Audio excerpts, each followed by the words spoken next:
Falamos porque falávamos da relação com Jordan Belfort. Para as pessoas que escutam, é O Lobo de Wall Street, filme de DiCaprio, etc, etc. Nesse momento, ele te liga e diz: é bom para você se associar comigo. Me conta um pouco a história e eu digo: vá, eu quero sim. Ele me diz o preço, claro, quando ele me diz o preço, eu digo: olha, eu quero sim, mas quero saber que por trás disso está o Jordan Belfort. Então, eu pedi uma prova de vida do Jordan, tá?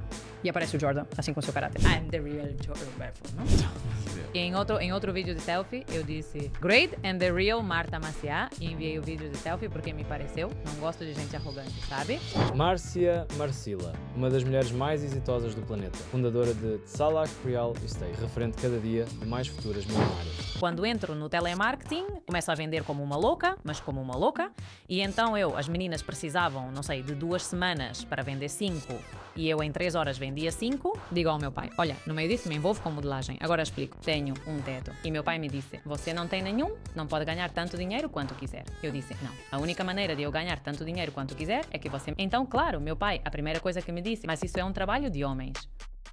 E claro, aí já disse: vamos lá, engole esse trago. E a nível social, alguma experiência que você possa compartilhar daquela época de modelagem que você diga: nossa, como me sentia mal aqui, estão-nos tratando como se fôssemos produtos, você viveu algo parecido? Mas bem, olha, vou contar, mas não tanto por mim, e sim porque se alguma menina neste momento está no modelagem e tem uma dona da agência que te diz o que me disseram, veja o que há antes de cometer um erro. Juana, eu não tinha, é que tinha 18 anos recém-completado. Ou seja, foi uma agonia tão grande que eu tinha vontade de ir embora, que ninguém sabe. E quando chego ao hotel, há um envelope com 25 mil euros. Aí que graças a você, o príncipe, quando gosta de alguém, nos manda dinheiro para que todos possamos ir às compras. Eu disse que não vou às compras, quero ir embora. Marta, bem-vinda.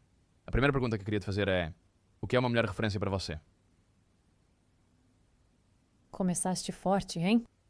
O que é uma mulher de referência para mim? Eu acho que é uma mulher que está confortável na sua pele, que sabe quem é, que sabe de onde vem e, por conseguinte, para onde vai.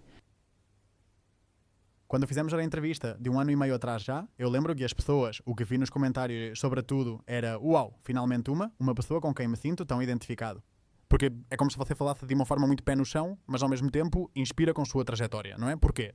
Porquê é que você acha que as pessoas estão tão famintas, e especialmente as mulheres, estão famintas por essa figura de referência? Porquê é que você acha que essa situação é tão desequilibrada nesse aspecto? Porquê é que falta tanto isso? Porquê é que não se dá voz a esse tipo de pessoas? Porque dá muito medo de sair e somos hiper mega julgadas e dói muito. Então, como as mulheres somos mais emocionais, o julgamento constante sobre a nossa vida privada, porque no final uma coisa é que julguem a maneira como você faz negócios.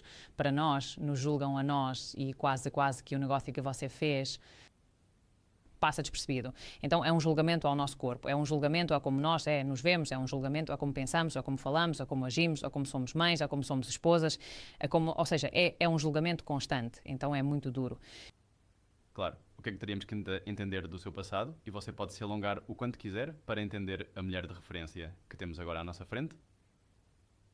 Bom, para começar, eu não me considero uma mulher de referência. Tenho que te dizer porque... Os números falam por si mesmos. Você abriu um canal no YouTube que está bombando, muitas pessoas te veem como uma estrela no mundo das mulheres. Há algo aí, precisamos entender algo.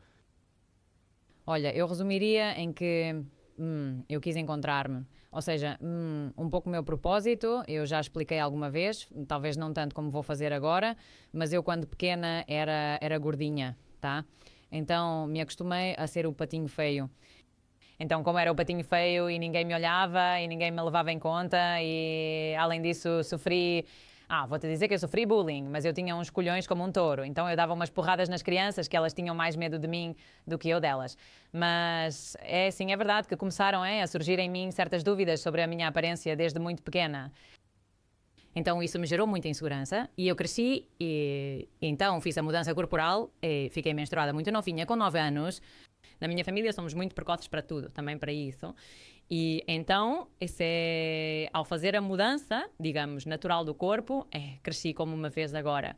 Com 11 anos já estava assim de alta e emagreci muito. Então eu me lembro que quando voltei para a escola, não tinha notado a mudança, né? Porque estava tão acostumada a ser o patinho feio que nunca pensei que ia sair dessa etiqueta. Então quando voltei para a escola, todo mundo dizia: vocês viram a Marcila, vocês viram a Marcila. Então, eu ali me dei conta do poder que a imagem tinha, que agora podemos chamar de marca pessoal, ou podemos chamar, né, de outras formas. Mas a imagem, indubitavelmente, ou seja, era uma parte essencial da vida, né? E talvez, como não a tinha, não tinha percebido, bem, não tinha-me tocado, então nunca me dei conta. Então, a partir daí, comecei a me amar e a me aceitar e a dizer, bem, eu fui gordinha porque eu tinha muita vergonha. Eu digo isso agora, mas nunca disse que eu era gorda quando pequena, porque me dava uma vergonha que me aterrorizava. Então, todo esse complexo, acho que, por sua vez, foi o medo que tive que atravessar, não é? Muito pequenininha, e para dizer, bom, é que se te tocou, então você tem que tirar outras coisas de si. Então comecei a estudar e comecei a me perguntar as coisas e comecei a querer saber um pouquinho mais que, digamos, o resto, porque para mim era mais difícil. Se eu gostava de um menino que eu não gostava, que está aí meu marido, eu nunca gostei de ninguém, até que mas se eu gostasse de um menino, eu sabia que esse menino não ia reparar em mim. Então já havia uma barreira para mim. Estou te falando eu com 6 anos, tá? Não estou te falando com 14. Então, obviamente, tudo isso foi crescendo. Então, passei de ser uma menina muito insegura, muito calada, porque, claro, também o tema corporal, o tema físico faz com que a insegurança, você acredite que já não tem voz também. Ou seja, não só não te veem, como também não te escutam, porque não estão te olhando. Então, tem uma relação direta. Um pouco o que me aconteceu foi que peguei tudo isso e disse, espera aí, isso está me fazendo muito mal e eu tenho que fazer algo. E isso eu tenho que usar de alguma forma muito pequena, não é? Estou-te falando que tinha 12 anos e então, no meu raciocínio de uma menina de 12 anos, comecei a fazer mais esporte, comecei a ter um pouco mais de consciência no que comia. Comecei a investigar também porque comer melhor me fazia sentir melhor, porque foi a primeira coisa que notei, não é? Ou seja, deixar a Coca-Cola, por exemplo. Eu tomava muita Coca-Cola. No momento em que deixei a Coca-Cola por um motivo físico, sinceramente não foi por saúde, foi porque queria estar mais magra, não é? Aí percebi que tenho mais energia e então era como contraproducente, porque, ou seja, contraditório, não contraproducente, porque sempre a Coca-Cola é como que você se sente tonto e te dão uma Coca-Cola na Espanha. Sim, e na verdade eu fico tonta. E o que acontece é que minha pressão cai. Me dê sal, não me dê açúcar. Claro, o que aumenta a pressão é o sal. Mas claro, há todas as mentiras em torno da alimentação, que então, quando tive que, através da minha própria experiência, começar a desmistificar coisas que as pessoas me tinham dito, entendi que se isso acontecia com a Coca-Cola, fiz eu esta analogia muito pequena. Disse com que outras coisas mais acontecerá?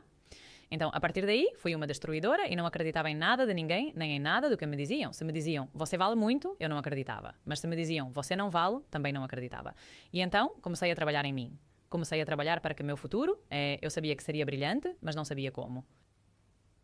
Mas eu tinha muito claro que tinha que fazer algo, não é? E eu já contei, eu sou de Badalona, então em Badalona era difícil encontrar um referente, porque não digo que Badalona seja um lugar que não o sabe, de fato há muitos agora, mas na minha época, pois não havia redes sociais e era mais difícil conhecê-los. Imagino que estariam aí igual, mas pois não chegávamos a eles. Então, a pressão social era, não sonhe tanto porque não vai conseguir. E eu cresci com isso a vida toda. Em contrapartida, uma voz interior em mim sempre me disse, sim, sonhe. Claro que sim. Então foi essa rebeldia que tive que desenvolver por necessidade, que hoje aplico em tudo o que faço. Nos meus negócios, em tudo o que empreendo novo, em qualquer projeto ou ideia que me passa pela cabeça, que não executo todas, hein? Porque tenho um monte de ideias o tempo todo, mas bem, tento executar muitas delas, não é? Meus times ficam loucos porque dizem... Não paras, não podes parar. Digo, não, é que essa é a graça. Mas é que sou assim, ou seja, também não me esforço, hein? Eu sou um pouco assim, não é? Ou seja, não sei se resumi para vocês, mas... Perfeito. De fato, acho que resume um tema que me parece muito importante e adoro que tenhamos começado a conversa por aqui, que é a parte do diálogo interno que você tem consigo mesmo e como isso afeta os resultados da sua vida. Ou seja, se faço, eu acho que as pessoas te seguem hoje em dia porque simplesmente o fato de te seguir no Instagram é como uau, estou seguindo uma pessoa que eleva a minha autoestima.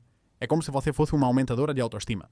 As pessoas que estão te assistindo. E com certeza muitas mulheres te seguem porque dizem quem me dera ter algum dia a confiança que a Marta tem. E acho que no início, quando você está começando um caminho de qualquer coisa, o diálogo interno que você tem e a imagem que você tem, se você a reforça, vamos dizer, entre aspas, que você é a pessoa mais egocêntrica do mundo no seu interior, depois para o exterior, você é humilde, acho que te vem muito bem. Porque é o que você diz. Se você não se propõe a si mesma que vai conseguir algo grande, é que está certa de que não vai conseguir. Qual foi esse primeiro momento em que não só passou do pensamento, mas passou à ação?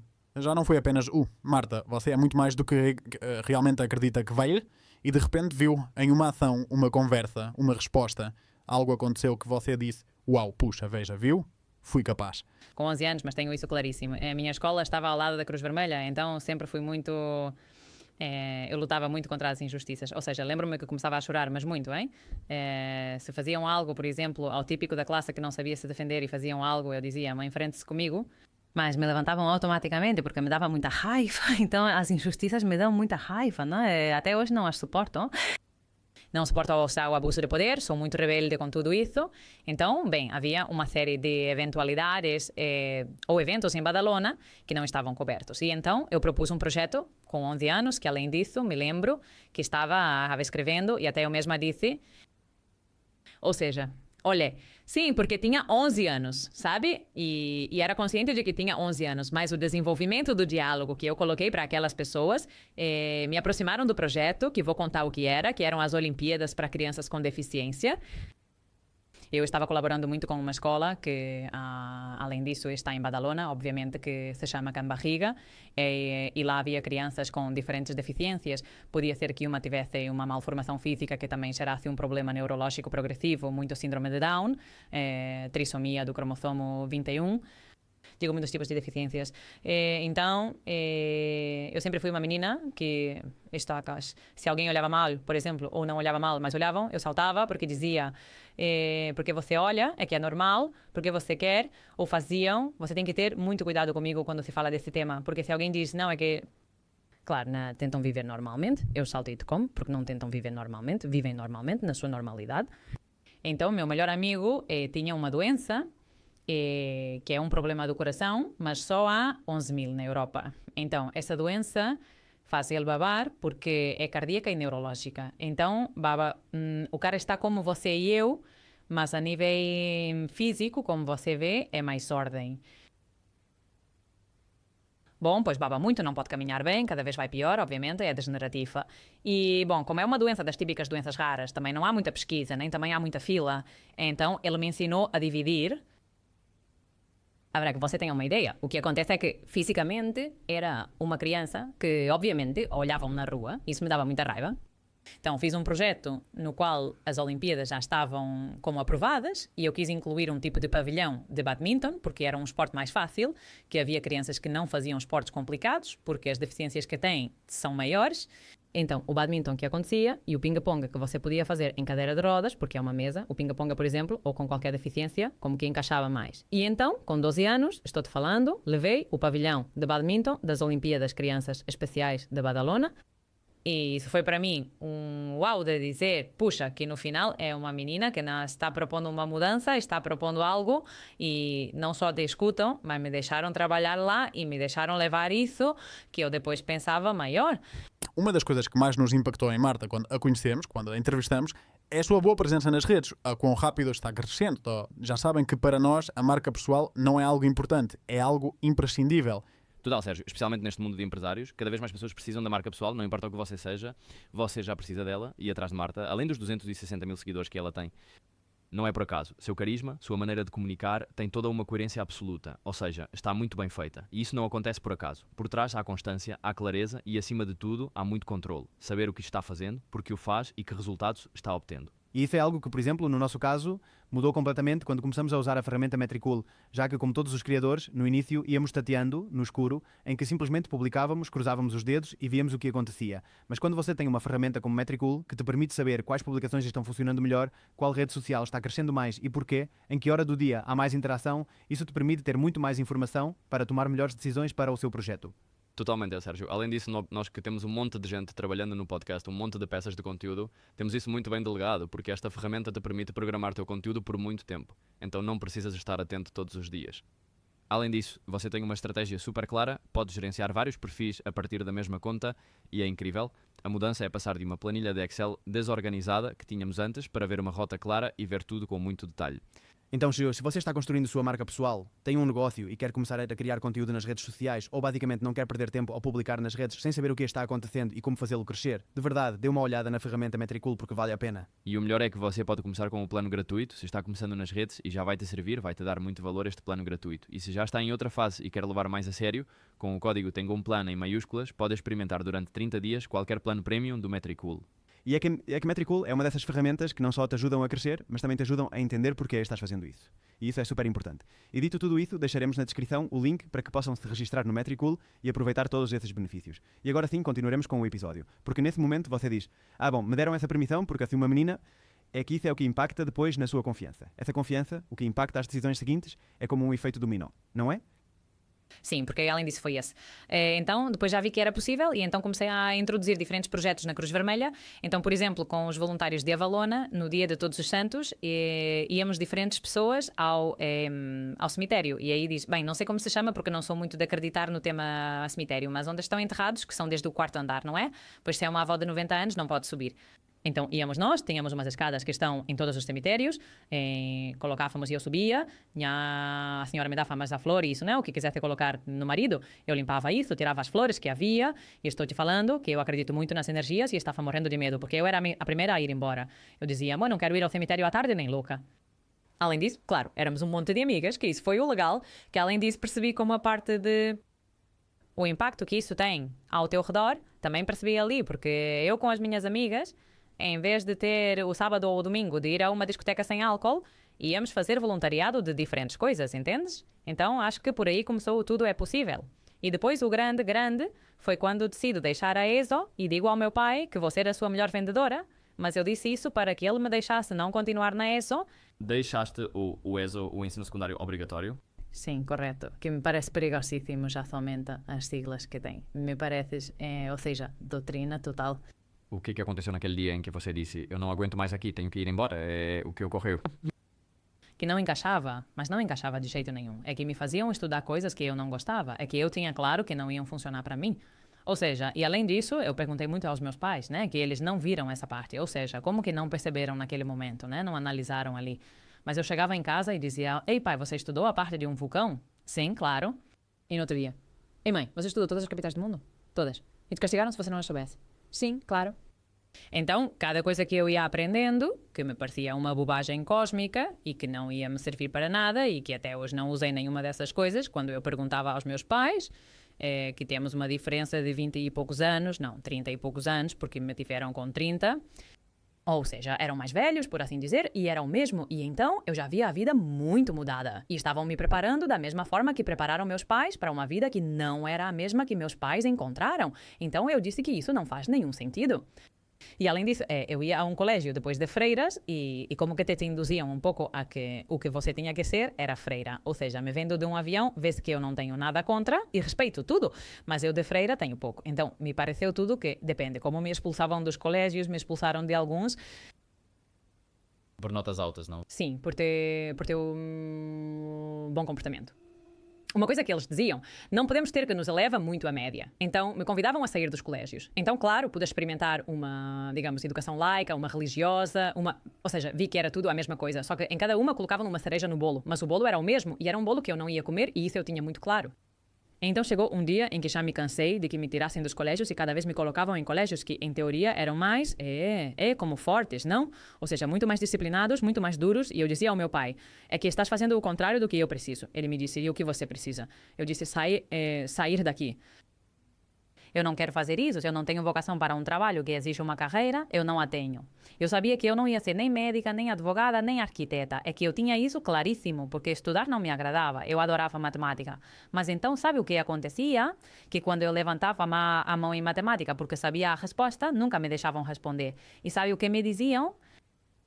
É que você já sei que sabe. Então, a escola, tal como está considerada hoje, castiga o talento e te empurra a que faças reforço do que reprovas, porque não gostas e não te entra. Porque com a energia e a informação acontece um pouco isso. Não te aconteceu que leste um livro há 3 anos e não entendeste nada e o lês agora e dizes, isso é porque há momentos em que, até que você esteja preparado para receber uma informação, essa informação não fica dentro de você. É uma coisa seletiva que o seu cérebro faz por você. Então, é que para mim não ficava porque eu não gostava e em vez disso você tem que dar reforço. Eu não entendia ninguém. Dizia, por que essas pessoas me fazem fazer reforço disso que não me serve para nada? E em vez disso não me terias colocado mais matemática, por exemplo, que foi o que fez o meu pai, mas em casa. Ou seja, ele dizia, tudo era em casa. Então eu disse, se isso está sendo em casa, se a minha educação realmente está sendo em casa, por que vou continuar aqui? Não faz sentido.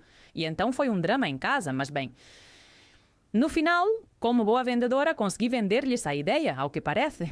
Agora continuaremos com a história, mas eu também me coloco no lugar dos seus pais. Como viveram o fato de que Marta fosse uma garota que gerava problemas, que não tinha um lugar na vida e que agora Marta esteja indo tão bem? O que eles pensam de você agora?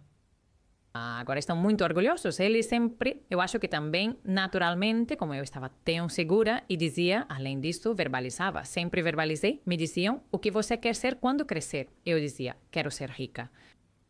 Já havia como, mas eu tinha claro que queria que me fosse bem. Mas não apenas por uma questão monetária. Porque aos meus pais, quando eu era pequena, não lhes ia mal. Eram classe média. Também não é que fossem, né? Que depois tem gente que me diz, mas teu pai era milionário, pensando. Bem, pois não sei qual, sabe? Mas enfim, e também não troco minha classe média, porque sou o que sou graças a isso também. Mas imagino que houve momentos em que sentia muito medo. Mas, sobretudo, sabe por quê? A família lhes dizia muito. Eu me lembro porque eu ouvia que isso é o pior. Não façam isso. Não façam isso e não falem na frente de adolescentes porque eles escutam e absorvem. Então, eu me lembro de estar, por exemplo, no meu quarto e alguém da família chegava e queria falar com meus pais para dizer é que temos muito medo da Marta porque, claro, deixando os estudos, o que vai ser dela? Vai acabar, é? Ou drogada ou... Bem, diziam umas barbaridades e eu pensava, que relação tem uma coisa com a outra? Não tem nada a ver uma adição, que se desenvolve por muitas outras causas, e eu não querer estudar isso em particular. Ou seja, então, eu acho que eles também tinham muito medo, porque eles sempre me apoiaram. Eu tenho a sorte de ter pais de mente aberta, não, é o seguinte. Caramba, é muita sorte, hein? Ou seja, isso é a maior loteria da minha vida. É que se eu tivesse tido outros pais, eu não estaria aqui, isso eu te asseguro. Porque a mim, meu pai e minha mãe, os dois, sempre... Por mais que sim, obviamente, deixar isso não lhes agradou nada. Ou seja, veja, claro, eles como pais, depois no final, entende? São pais, mas depois sempre tinham esse ponto de, bom, vamos lá, vai. Aí meu pai sempre me dizia o mesmo, não? Olha, se você fizer e cair, eu vou estar lá porque sou seu pai, não vou te tirar da lama. Meu pai me dizia, eu não vou te dar minha mão para que você saia. Se você entrou na areia, ele me dizia, eu vou estar lá fora vendo como você sai, que é diferente. E vou te dizer, com base no que eu já vivi, como você pode sair antes, mas eu não vou te tirar. Se com isso você está ok, faça. Eu dizia assim, claro, eu com os ovos sempre como um touro e com o ego assim de orgulho. Não era ego, era mais o orgulho, era muito orgulhosa, não? E se eu dizia que ia conseguir algo, assim morresse no caminho, eu ia conseguir. Ou se não, morria no caminho, mas no meio não ficava. Então eu acho que eles tiveram um pouco de tudo entre esse medo aterrador de um pai que sente que não sabe o que vai acontecer, não é? E depois, por outro lado, eu acho que alguma vozinha lhes diria, bom, não é má pessoa, sabe? Algo talvez faça... Não sabemos como, mas talvez consiga algo assim. Então, eu acho que foi bem uma mistura, mas não acho que tenha sido fácil, hein? Ser meus pais. Em alguma entrevista você disse que se tornou milionária aos 29, mas que poderia ter feito isso muito antes. Por que você diz isso? Porque é uma realidade. Porque eu nasci sendo milionária, mas ninguém me ensinou a olhar para dentro o suficiente para conseguir destravar. Olha, eu acho que o ser humano se eu testanifico... Imagina um arquivo, não? Daqueles que há nos escritórios, tá? E cada gaveta tem uma série de coisas. Esse arquivo, no meu em particular, tinha muitos espaços, tá? Porque, bem, pois o que te digo, primeiro o patinho feio, isso e aquilo, depois também todas as emoções que sentimos as mulheres, não é? E depois todo esse poder que eu tinha mental, que não sabia utilizar bem, então até que eu canalizei bem, isso foi um desastre. Porque eu, menos fazer algo bom, fiz de tudo, porque, claro, era energia demais, tudo demais, e isso ia sozinho o tempo todo. Eu não entendia porque não me conhecia e porque ninguém me tinha dito. É que, olha, o mais importante é conhecer-se a si mesma, saber o que quer, saber para onde vai. Eu ia pela vida como um Porsche sem freios. Como ninguém tinha me ensinado nada, foi quando comecei a cair que comecei a pensar. Espera aí, talvez eu tenha responsabilidade sobre isso, não é? E não é porque o professor tem algo contra mim ou porque me expulsam da escola, porque a escola é ruim. Não. É que talvez a responsável absoluta seja eu, porque sou um desastre, não é? Uma cafre. Ou seja, não sei. É como se você fosse evoluindo em um sentido ou em outro e percebi que podia tomar decisões e que podia tomá-las a cada 5 minutos. E isso foi algo que me mudou a vida. Então, tomei a decisão de ir pegar o que já era meu. Então, em vez de ter aquele arquivo meio vazio, como eu disse, agora percebi que meu arquivo estava cheio, mas que eu não tinha colocado os óculos que precisava para, através dos meus olhos, ver o poder que eu já tinha e já era meu. Então, a única coisa que fiz foi colocar os óculos e dizer, ok, aí está isso. Vou porque já é meu, já me pertence, porque isso está aí para mim. E eu sempre me sentei igual e disse, se este conseguiu, eu também posso conseguir. Ou seja, nunca tive dúvida. Como? Não tenho a menor ideia, mas vamos, não é? E já vamos vendo. Então, eu acho que foi isso. Foi, e por isso digo que poderia ter feito antes, porque as coisas estão para nós, mas não as vemos porque Estamos adormecidos porque nos colocam tantas coisas para que no dia a dia vivamos preocupados. E quando não te colocam uma coisa, colocam outra. Então, quando já somos pais, você se preocupa agora e no final diz: olha, seus filhos vão fazer o que quiserem, porque eu coloco o meu exemplo. Ou seja, meus pais, mais que tentaram, não existe. Eu fiz o que quis. Então, acho que não se deve levar a vida tão a sério. E quando você pega o jeito de não levar a vida tão a sério e entende que isso é um jogo, então os milhões podem ir e vir, mas estão para você. Estão, mas para todos por igual. E eu sei que há muita gente que diz, mas é que há gente que não tem sorte.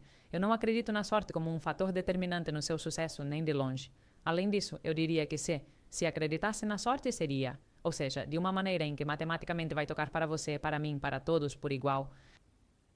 Ou seja, não acho que haja pessoas que tenham mais sorte que outras. Eu acredito que há pessoas que estão mais preparadas quando a sorte chega do que outras. Exato.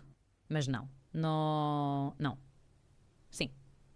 E não acredito em má sorte. Há pessoas que dizem, que má sorte. Não, eu não acredito em má sorte. Você passou um sinal vermelho e um carro te atingiu. Isso não é má sorte. Você passou um sinal vermelho. Então não sei, como que desmenti. Ou seja, é como que me ajudou muito a desmistificar. E então eu acho que se tivesse agarrado todo esse poder e tivesse dito, eu sim chego, teria chegado. Porque foi o que fiz com 29.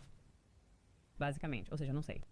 Vamos contar a história desde que deixas o ensino secundário até aos 29. Como continua? Precisamos ter feito o podcast. Em relação a profissões, deixas a ESO e no dia seguinte é Marta, em que se transforma? Transforma-se em garçonete? Em que se transforma? Não tenho isso. Do ano passado é das poucas coisas que não, sempre tentei, hein? Mas meus pais nunca me deixaram ser garçonete à noite. Então não pude me meter. Mas porque eu queria ter o dia livre, sabe? E dizia, uau, eu quero arranjar um trabalho para eu durante o dia fazer coisas, né? E então não me deixaram. Mas quando termino, começo a trabalhar com meu pai na empresa que ele tinha, que era uma editora de livros de medicina. Então começo a vender com ele e ele tinha 2 departamentos, um de telemarketing e outro de vendedores que iam presencialmente às universidades e estavam o dia todo viajando e vendiam. Imagina se eu por telefone, quanta gente posso chamar e convencer em um dia. No final, para eu te vender algo por telefone, tenho que ficar um tempinho, não é? 15, 20 minutos por chamada, tenho que parar para beber água, tenho que ir ao banheiro, ou seja, eu tinha o limite. Ou seja, o limite que eu tinha para faturar não era baseado na minha capacidade, era baseado no tempo, que era algo que eu não podia fazer nada, certo? Não podia controlar. Então, quando entro no telemarketing, começo a vender como uma louca, e então as meninas precisavam, não sei, de 2 semanas para vender 5, e eu em 3 horas vendia 5. Quando eu vendia 5, dizia, bom, vou embora. E ia fazer compras, né? Ou seja, financeiramente falando, ninguém também me disse que não, sabe? Você ia gastar do que tinha gerado, não é? Que estava contente, que já está, para que quero mais, sabe? Já com isso já tenho. E, então, claro, não tinha nenhuma responsabilidade, não tinha nenhuma despesa. Veja, tinha 15 anos, não? E então, quando tenho 17 anos, digo ao meu pai, olha, no meio disso me envolvo com modelagem, agora explico. Mas eu disse, olha, quando eu ligo por telefone, fiz os cálculos, não é?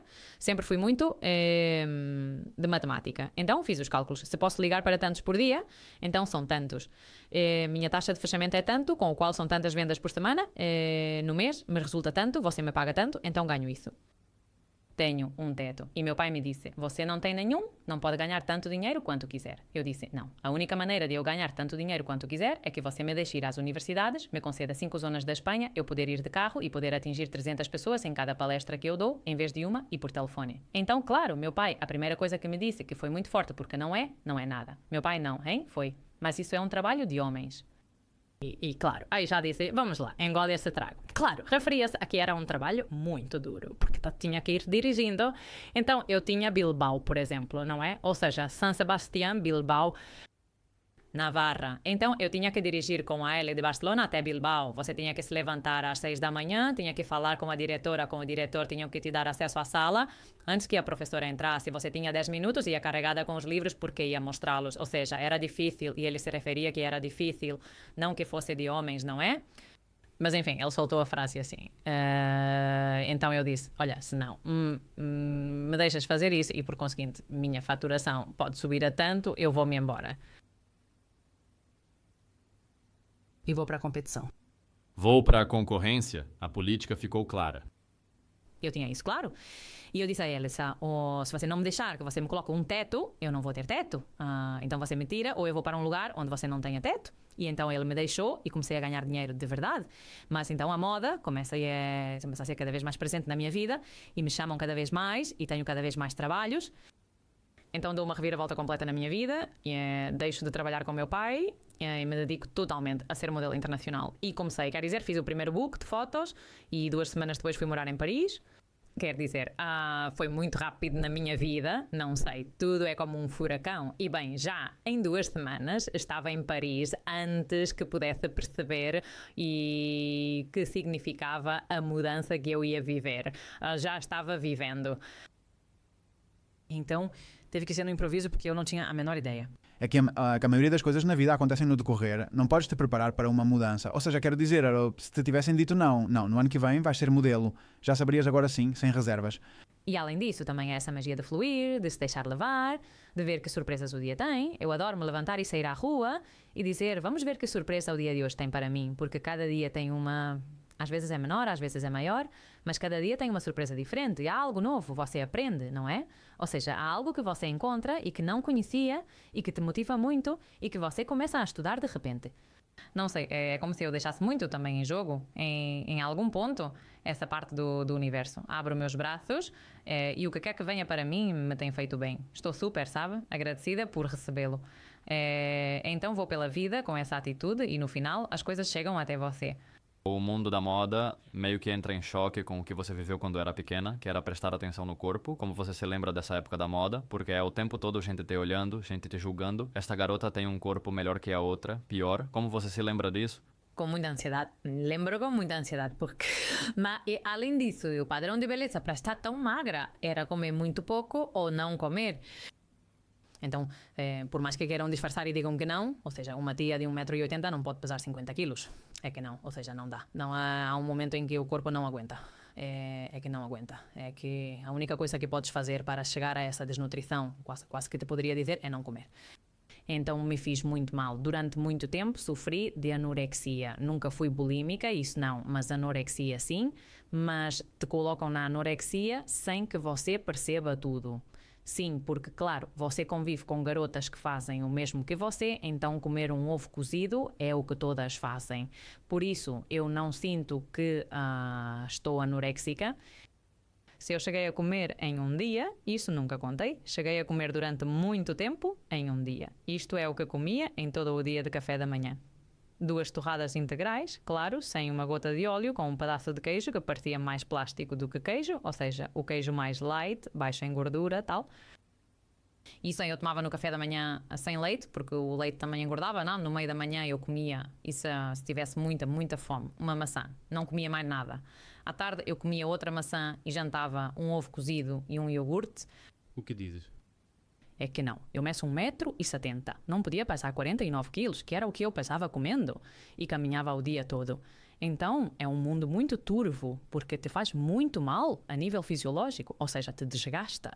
E então eu percebia isso, e por isso quis sair dali, porque não conseguia pensar com clareza. É que a comida é tudo para o cérebro.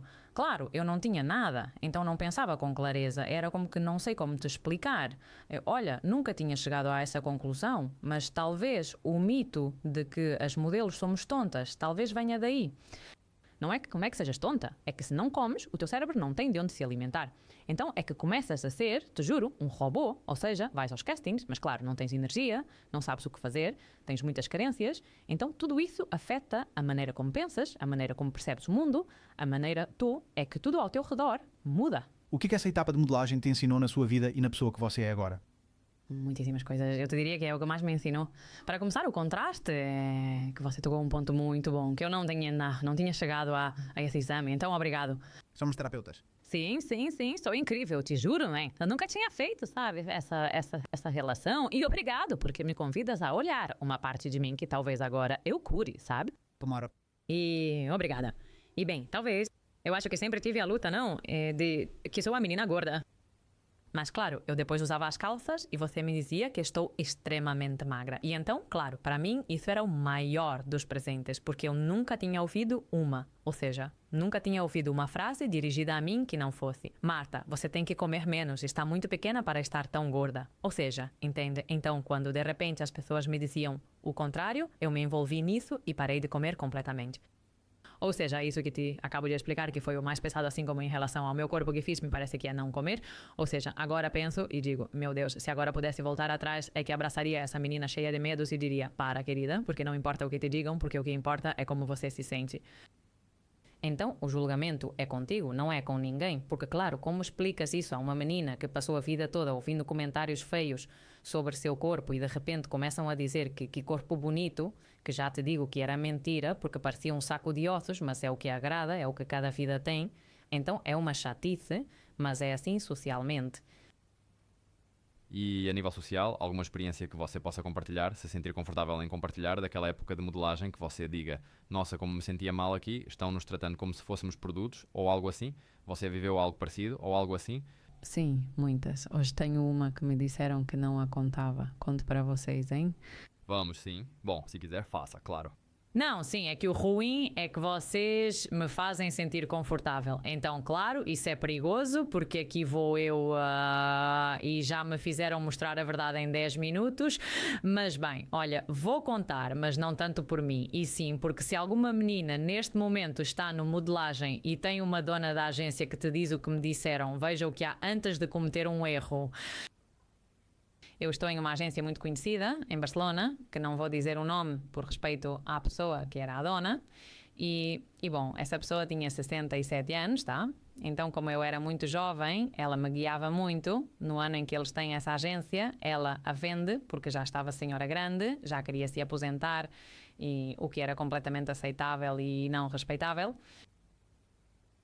E então, a pessoa que compra é uma pessoa extremamente ambiciosa, mas maliciosamente ambiciosa. Quero dizer, dessas pessoas que tudo vale. O fim justifica os meios. Que não se importa com nada, uma mulher sem escrúpulos, uma tipa, é que ela me falou e eu nem respondi. Porque é que, e não é má pessoa, mas cega por €1, sabe? E eu não gosto de gente assim. Então, naquele momento, eu tinha 18 anos, tá? Ou seja, muito jovem. Me enviaram um casting que era para salvar os mares e não sei o quê de...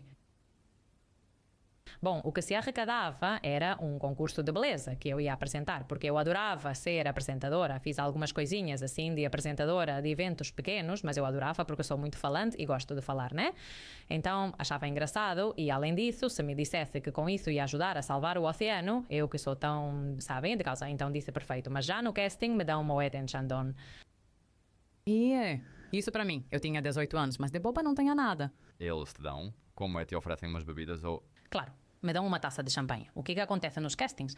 Como você sai caro para eles, não te dão nem água no casting, porque você está ferrado, porque vão ter que te pagar um cachê alto por dia, entende? Então é um trabalho de 6 dias. O cachê não estava nada mal e que me ofereças Moët Chandon já me estava dizendo como uma bandeira vermelha, sabe? Bonito e generoso demais, sabe? Porque você estava me pagando uma fortuna.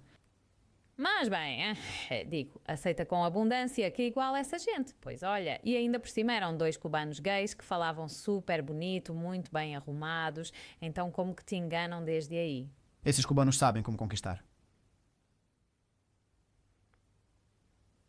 De verdade que sim, que me digam a mim, mas naquele momento, com 18 aninhos, é que bom, pois eu disse, bom, pois isto é o bom ambiente. Sabes o quê? Eu ainda não vi do mundo da moda, que legal, não? Certo, total, a história curta, me contratam, chegamos ao lugar, o lugar era Agadir, que é ao sul de Marrocos, que é espetacular, muito bonito. E, claro, eu estava preocupada porque eu digo que se é um concurso de beleza e as meninas são árabes, imagina eu para aprender os nomes, se... Digo porque desde já me ponho a estudar, porque eu além disso era muito profissional. Assim que te digo, era uma menina muito séria, muito se eu tinha que estar às 8 e me levantava às 5 para ir sem olheiras, ou seja, eu levava isso muito a sério. Certo, então, bem, vou chegar ao aeroporto e quando já aterrizamos e tal, bem, fomos em primeira classe. Cabe mencionar que já aí também disse... Torre Flash. A generosidade já está superando expectativas. Sabe porque eu não era Naomi Campbell. Então, se você não é Naomi Campbell e estão te levando na primeira classe, certo, algo há de novo. Voltou minha outra voz interior. Não tem problema. Está tudo bem. E, bem, saí do avião. Eu estava com uma garota que se chama Fiorella Castellano, que tinha sido Miss Peru, muito bonita, estava estudando aqui em Barcelona, administração de empresas, e ela também tinha sido contratada, e passamos, imagina, os controles. E vem um senhor, assim grandão, e nos diz: Marta, assim, vem para cá, me dá teu passaporte que eu te ajudo. E claro, eu não sabia se era do aeroporto, se era eu estou dentro do aeroporto para passar para a alfândega, imagina, para entrar em outro país, certo? E então, quando dou o passaporte, me passam pelo lado. Ou seja, em vez de passar pelos controles, passo pelo lado, certo? Ou seja, poderia ter levado o que eu quisesse. Ninguém me olhou nada, ninguém me carimbou nada, ninguém nada. Que aí já eu naquele momento não sabia. Mas, agora que penso nisso, que estou contando, o carimbo era bastante importante. Mas bem, naquele momento não tinha viajado tanto para entender essa parte. Saio. Está-me esperando um Mercedes espetacular, um rapaz com um traje estupendo e eu já saio. Eu já digo antes de eu ir, quero o meu passaporte. Não se preocupe. No hotel tal, digo não, é que não estou perguntando antes de subirmos no seu carro, quero o meu passaporte. Mas então apareceram 2 caras assim, muito grandes, e me olharam de uma maneira que eu entendi, sabe? E disse, bom, não complique. Certo, perfeito. Entro no carro. Eu não tenho passaporte. A partir daí, me levam para o hotel e saem 2 toques cubanos. Que vamos, vem, aqui estamos no antro. Eu digo, não, eu vim aqui para trabalhar, não vou a lugar nenhum. A que horas tenho que estar pronta amanhã? Ai, relaxa, garota, mas como é que digo que você não está me entendendo? Nem vou beber álcool, nem vou a nenhum antro. Quero ir para o meu quarto e quero que me dê o nome das meninas que vou apresentar, porque imagino que serão árabes e quero estar preparada. Não quero cometer um erro, sabe? Bom, já estava com os nervos à flor da pele. Já havia a situação, porque não tinha passaporte. Me levam para o quarto. No dia seguinte, levanto-me cedo, desço para tomar café da manhã. Às 8 já tento estar preparada. Hoje não vinha ninguém. Peço na recepção que liguem para o quarto dos rapazes que me contrataram. E hoje você tem um spa. Está tudo pago, você fez todo o procedimento. Eu dizia e não me davam informação. Eu perguntava a que horas é a gala e não me davam informação. Não se preocupe. E quando alguém te diz, não te preocupes, mas eu não podia fazer nada, não tinha passaporte. Eu o tempo todo que queria fazer algo, pensava, não tenho passaporte, vem um carro nos buscar. E então éramos a Fiorella e eu, e depois havia mais 3. E essas 3 mais se via que não se dedicavam à moda. Então eu aí me cago completamente. Se monta uma senhora que não me lembro de onde era latina, certo, mas vivia na Alemanha, e quando se monta assim séria e isso, agora vamos sair à casa de um príncipe e vão ter que se comportar e não sei o quê. Ou seja, dizia, mas qual casa de um príncipe? Se eu vim aqui para fazer um evento no qual tenho que apresentar, e além disso era salvar os mais, que não me lembro como colocaram o nome, mentiria se dissesse porque faz muitos anos, mas bem, não tantos. Mas era algo assim como salvar a flora e a fauna marinha, não me lembro, era um tema assim, tá. A tudo isso ela me dá uma resposta que nem quero lembrar, na qual eu já fico com medo porque sua resposta deixava claro a que eu tinha ido lá. Então já me cai uma lágrima no carro, mas não posso fazer nada porque não tenho passaporte. É uma impotência porque não tinha passaporte e ninguém sabia onde eu estava. Ou seja, a minha família sabia que eu estava no Marrocos, mas não tinham mais informações, porque naquela época, dizem, não como agora que você tem o WhatsApp e não sei o que, lá não havia nada, tínhamos as mensagens de texto e fora do país não tinha nada. Abrem-se umas comportas, mas de filme, comportas enormes e caras com armas assim, mas cada X. E claro, a casa do príncipe, então como ia ser aquilo? Como o príncipe é esta munda, mais ou menos assim, aquele castelo. Bem, não um castelo, é uma casa, mas espetacular, certo? Estilo árabe, espetacular. E nos tiram os telefones quando entramos. Então, naquele momento, eu não tinha nem passaporte. Nem telefone, então? Ainda a minha cabeça tentava ser positiva, porque já o nível de ansiedade que eu tinha era brutal. Então eu tentava pensar que não ia acontecer nada, que bom, que eu pelo menos estava com a Fiorella, que era como eu, sabe? E estávamos as duas igualmente preocupadas. Então como que não me sentia sozinha, sabe? Em algum ponto. Havia um tenor super conhecido italiano, estava não sei o que era o cargo máximo da Bulgária, ou seja, todas as pessoas eram personalidades, tal, e nós... Então, a senhora que vive na Alemanha, já entra o príncipe, cumprimenta todos, e quando estamos assim como dançando, eu estou com a Fiorella, sabe? E como que me empurrava para que eu dançasse com o príncipe, e eu me afastava, mas forte já, ou seja, me afastava de forma ruim, e deixando claro que se ele tentasse algo, talvez me matassem, mas a ela a complicava. E então há um momento em que eu vou ao banheiro e começo a chorar, mas porque era uma impotência, sabe? Me levaram ali, era uma armadilha em toda a regra, disfarçada, com 2 gays que fazem isso muito bem, com uma mulher que era uma filha da puta, que espero que esteja na prisão, porque isso te muda a vida. Eu tinha 18 anos e vinha de uma família em que não me faltava nada. Mas isso fazem a uma menina que precisa e você destrói a vida dessa menina porque ela teria visto a oportunidade de ganhar dinheiro. Então era um momento tão intenso que a única coisa que pude fazer foi levar para a dramédia, que é quando um drama é tão drama que você transforma em comédia, porque não podia fazer nada, tudo estava vigiado, tudo. Havia pessoas com armas, era um maldito príncipe árabe, ou seja, não era qualquer coisa. E eu estava sozinha e tinha 18 anos. Quem ia acreditar em mim? Quem ia me dar voz? Quem ia me ajudar se havia uma mulher que estava me empurrando para que eu dançasse conforme aquele homem? Aí não acaba. Quando estamos lá, há uma mesa e estão todos os talheres e pratos de prata e há 2 de ouro. E diz a senhora essa nojenta que o príncipe sempre escolhe uma das garotas para ficar ao seu lado. E adivinha quem foi? Então, naquele momento, eu me lembro de estar sentada e o medo que eu sentia é que conto agora e me dá uma coisa, porque era uma sensação de vulnerabilidade máxima, com um terror que nunca tinha sentido, porque é um terror de perceber que você não é ninguém nem nada. Em um momento, tiram sua identidade porque levam seu passaporte. Tão simples quanto isso. Em um país onde não se estuda, tiram seu telefone. Você fica muito vulnerável e ninguém sabe de nada porque minha família pensava que eu estava lá fazendo uma boa causa.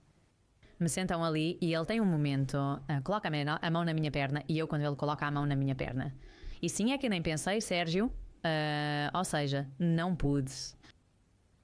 Não pude pensar nas consequências que isso teria. E eu virei a mão e dei-lhe um tapa. Sério? Foi na frente de toda a mesa, não consegui porque além disso é que estou resumindo muito, mas olha, é que fico nervosa com a vibração. Olha, para começar, os outros homens como me olhavam, como se fosse sua presa hoje. Como um produto ou quase? Como uma merda. Ou seja, eu não valia nada e aquele cara, porque tinha dinheiro, achava que podia fazer o que quisesse com uma menina. Porque ela era uma menina, Juana eu não tinha. É que tinha 18 anos recém-completado. Este meu pai não sabe. Foi super incômodo. Passei a noite como pude. No final, ele foi, deitou-se com as outras 3, que eram prostitutas, obviamente, e desceu com outra camisa. Ou seja, foi uma agonia tão grande que eu tinha vontade de ir embora, que ninguém sabe. E quando chegou ao hotel, há um envelope com 25 mil euros. Porque, além disso, ele achou engraçado que eu tivesse caráter. Então eu queria ir embora. A dona da minha agência, que a tinha comprado nova, obviamente se eu ganhava X quantia, ela levava 20% e vai saber você. Se não levava mais, porque era uma dessas que sempre levavam por trás, sabe? A honestidade não era com ela. Eu ligava para ela e ela não atendia o telefone. Não me bastava. Claro, eu podia ligar para o meu pai. Mas se eu ligasse para o meu pai, o meu trabalho de modelo acabava. Ela queimava a agência com o meu pai e ela dentro, porque fazer isso então era como demais. É que estar em uma situação assim, olha, você pensa quem vai acreditar em mim? Ou seja, você é tão vulnerável que são muitas coisas. O medo te inunda, certo? E então é uma. Ou seja, você não sabe o que fazer porque se torna esse nada que eles querem que você se torne. E eles conseguem. E então não me atende o telefone. E eu a noite toda chorando, péssima, não dormi nada. No dia seguinte, levanto-me, desço, tinha que tomar café da manhã e me chamam da recepção e vem o cubano gay. Aí que graças a você, o príncipe, quando gosta de alguém, nos manda dinheiro para que todos possamos ir às compras. Eu disse que não vou às compras, quero ir embora, quero que me devolvam o meu passaporte, quero ir embora e já começo a chorar muito. Então ele, para que as outras não se irritassem, me afasta, né? E me diz para ir ao quarto. Ai, mas isso não é nada, todas as modelos fazem isso. Não eres prostituta no final, só está acompanhando eles. E enquanto eles fazem suas coisas, eu disse que você não está entendendo que eu tenho que ser a que decide fazer isso. Acho bom que haja pessoas que façam isso. É que eu não decidi fazer isso e você me trouxe enganada. Quero o meu passaporte e quero ir embora. Porque senão, quando eu chegar a Barcelona, vou causar problemas para você. Mas você não sabe como? Ou seja, o que você está fazendo e eu começo a ameaçar é tráfico de pessoas. Além disso, né, eu sempre conheci muitas leis, então mesmo que tivesse 18 anos, conhecia muitas leis e sabia do que estava falando. Ou seja, era uma menina que tinha a minha sobrinha, que está aqui, que vocês conheceram, me lembra muito a mim, porque é uma menina muito centrada, tem as coisas muito claras e sabe muito bem quem é e a que veio. Talvez ainda não saiba o que vai fazer, mas sabe o que não vai fazer e eu estava exatamente igual. Bom, no final me obrigam a ir, certo? Ou seja, imagina se a todos tinham dado, acho que 5 mil dólares, a mim tinham dado outros 25 mil. Eu não pego. Mas então o que é que acontece? Que eles pegam e repartem entre si. Então qual foi a mensagem do príncipe? Que eu tinha ficado com o dinheiro. Então tudo piorou, porque era como se já estivesse entrando. Lembra-se que as pessoas, especialmente com as mulheres, o homem que é muito poderoso, no final também te dá muito poder, ainda mais se for um grande príncipe, sabe? Ou seja, poder já teria. Naquele momento eu não entendia porque tinha 18 anos, não sabia muito como o mundo funcionava, mas agora sim vejo e digo, e claro, com dinheiro eles acham que podem comprar tudo e que pensou que a mim também. Então, quando estou no carro, finalmente, eu tinha deixado mensagens na secretária eletrónica chorando e dizendo e explicando as coisas, eu iludida, pensando que ela não sabia. Ou seja, eu pensava que a tinham enganado também. Da agência. Claro. Que depois eu percebi que não só não a tinham enganado, como também tentou-me convencer a fazer outra viagem, sabe?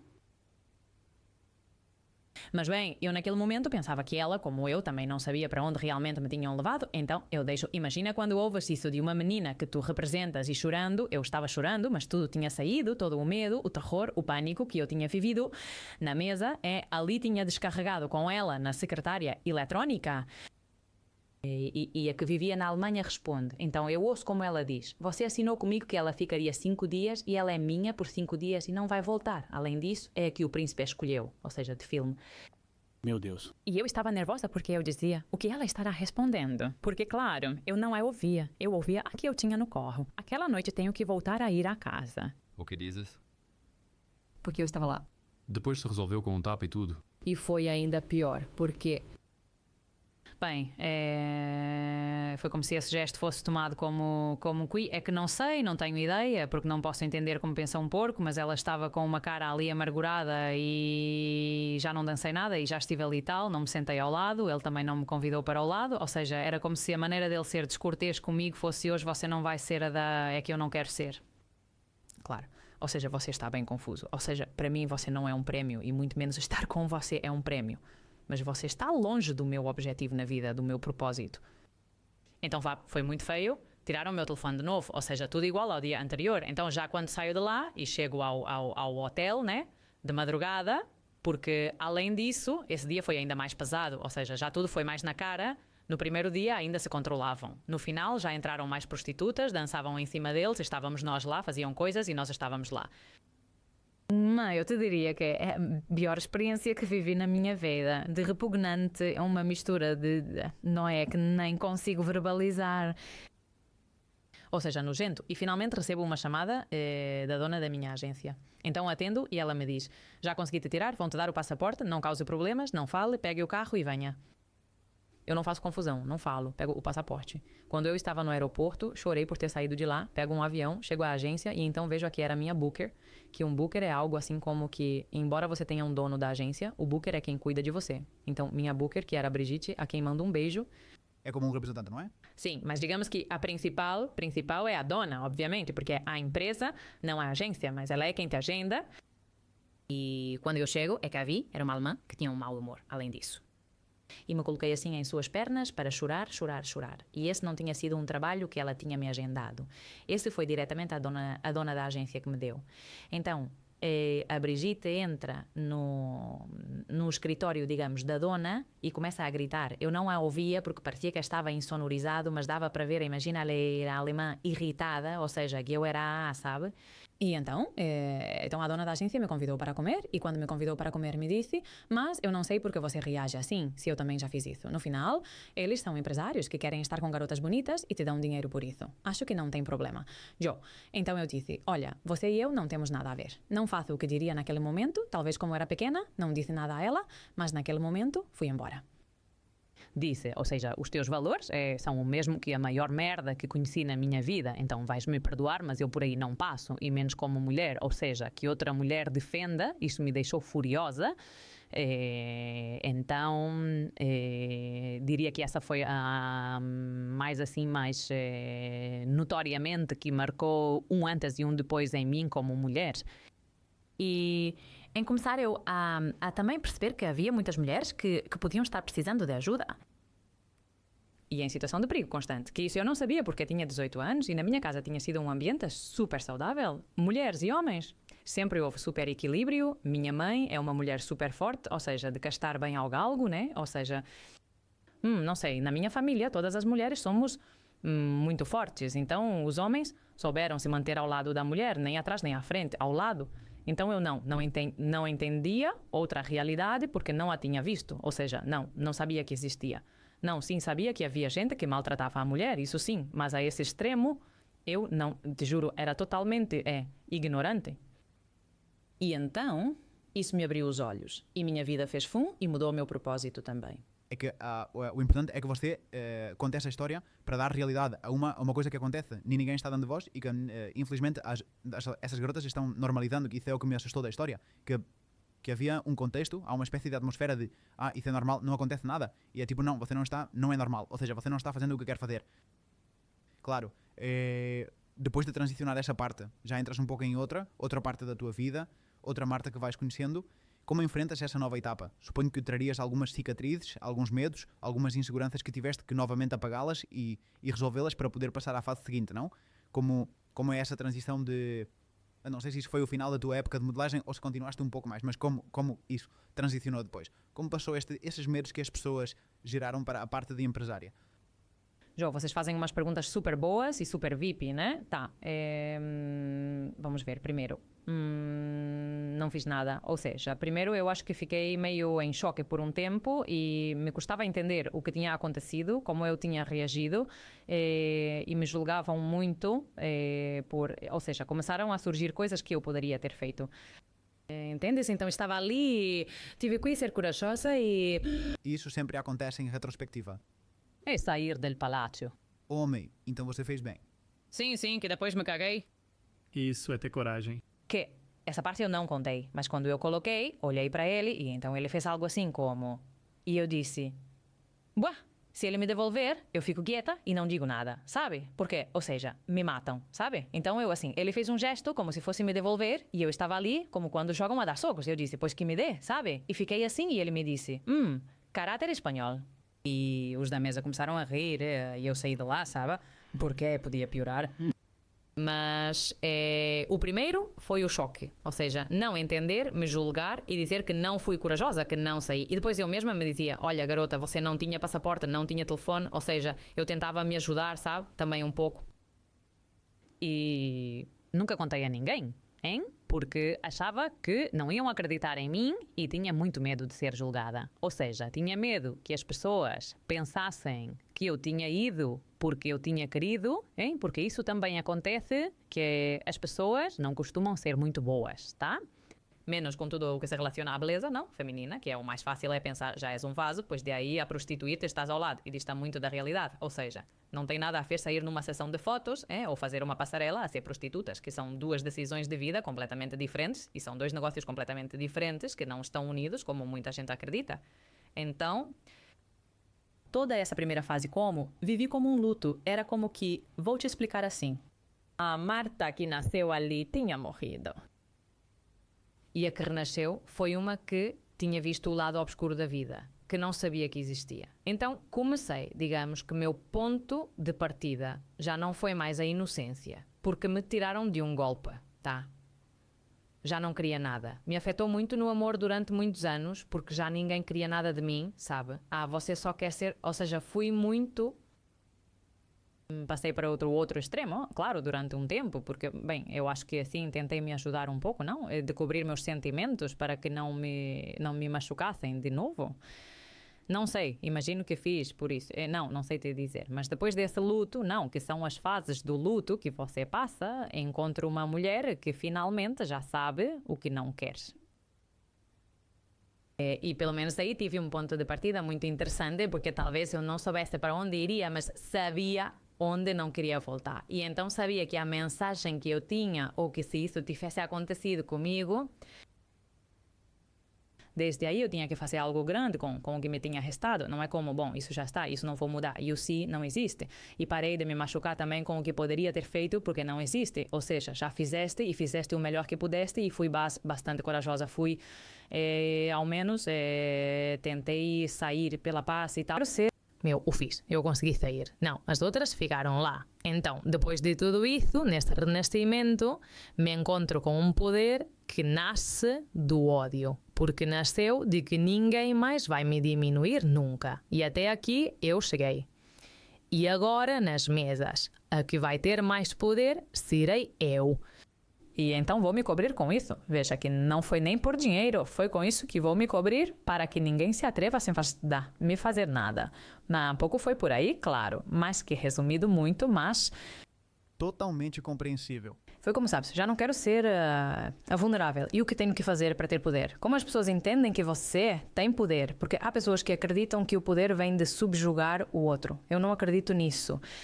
Eu acho que sim, a posição econômica te dá poder, mas não pelo dinheiro, porque isso te faz ter contatos, isso te faz ter uma série de não limitações na vida, de que quero chegar a tal pessoa, talvez eu não, mas conheço você, você sim, ou você conhece ele e ele sim. Então, bem, já estamos todos aí e pensamos da mesma forma, e nós que então, bem, considero que é uma parte bastante essencial. E depois disso foi quando me perdi por um tempo e me perdi completamente como mulher. Desapareceu Marta feminina e me tornei um homem com saia e salto. Mas um homem com este rosto, eu era igual. Não está tudo bem. Mas energeticamente me tornei um homem e veja que volto a chegar a outra reflexão com vocês que estão me ajudando, que é que eu acreditava que isso me tinha sido dado pelos negócios, mas eu acho que isso vem desde aí. Pois parece muito. Então me parece que agora mesmo acabo de entender porquê. Porque eu não entendia. Mas meus amigos Diego Dreyfus um dia me disse: vamos ver como você gosta dos homens. E eu descrevia meu marido atual, porque cubanos que se chamem Danilo Domingas, que não, mentira. Mas sim disse como, pois um homem muito seguro de si mesmo, um homem que sabe qual é a sua posição de homem com energia masculina, tal qual. E me disse, vale, e a esse tipo de homens como gostam das mulheres, e eu disse femininas, não, assim que se vistam bem, que sejam lar, que não sei, que lhes aporte nesse poder ser eles mesmos, o poder ser vulneráveis também poder ser. Eu acho que é muito poderoso que você com sua esposa ou com sua namorada ou com seu namorado, com seu esposo, não importa, possa ser você e também permitir-se cair de vez em quando e chorar e não ser julgado, que às vezes os homens têm como questões com isso de deixar de chorar assim. E me disse, vale, você é um cara, então Diego, que é bem assim, eu lhe disse do que você está falando. Disse Marta nas mesas de amigos, que além disso é verdade que naquele momento eu tinha muitos amigos homens. Me disse que eu sou a que tem mais coragem de todos nós. Cala, dile a todos nós, nos dá tapas verbais a todos.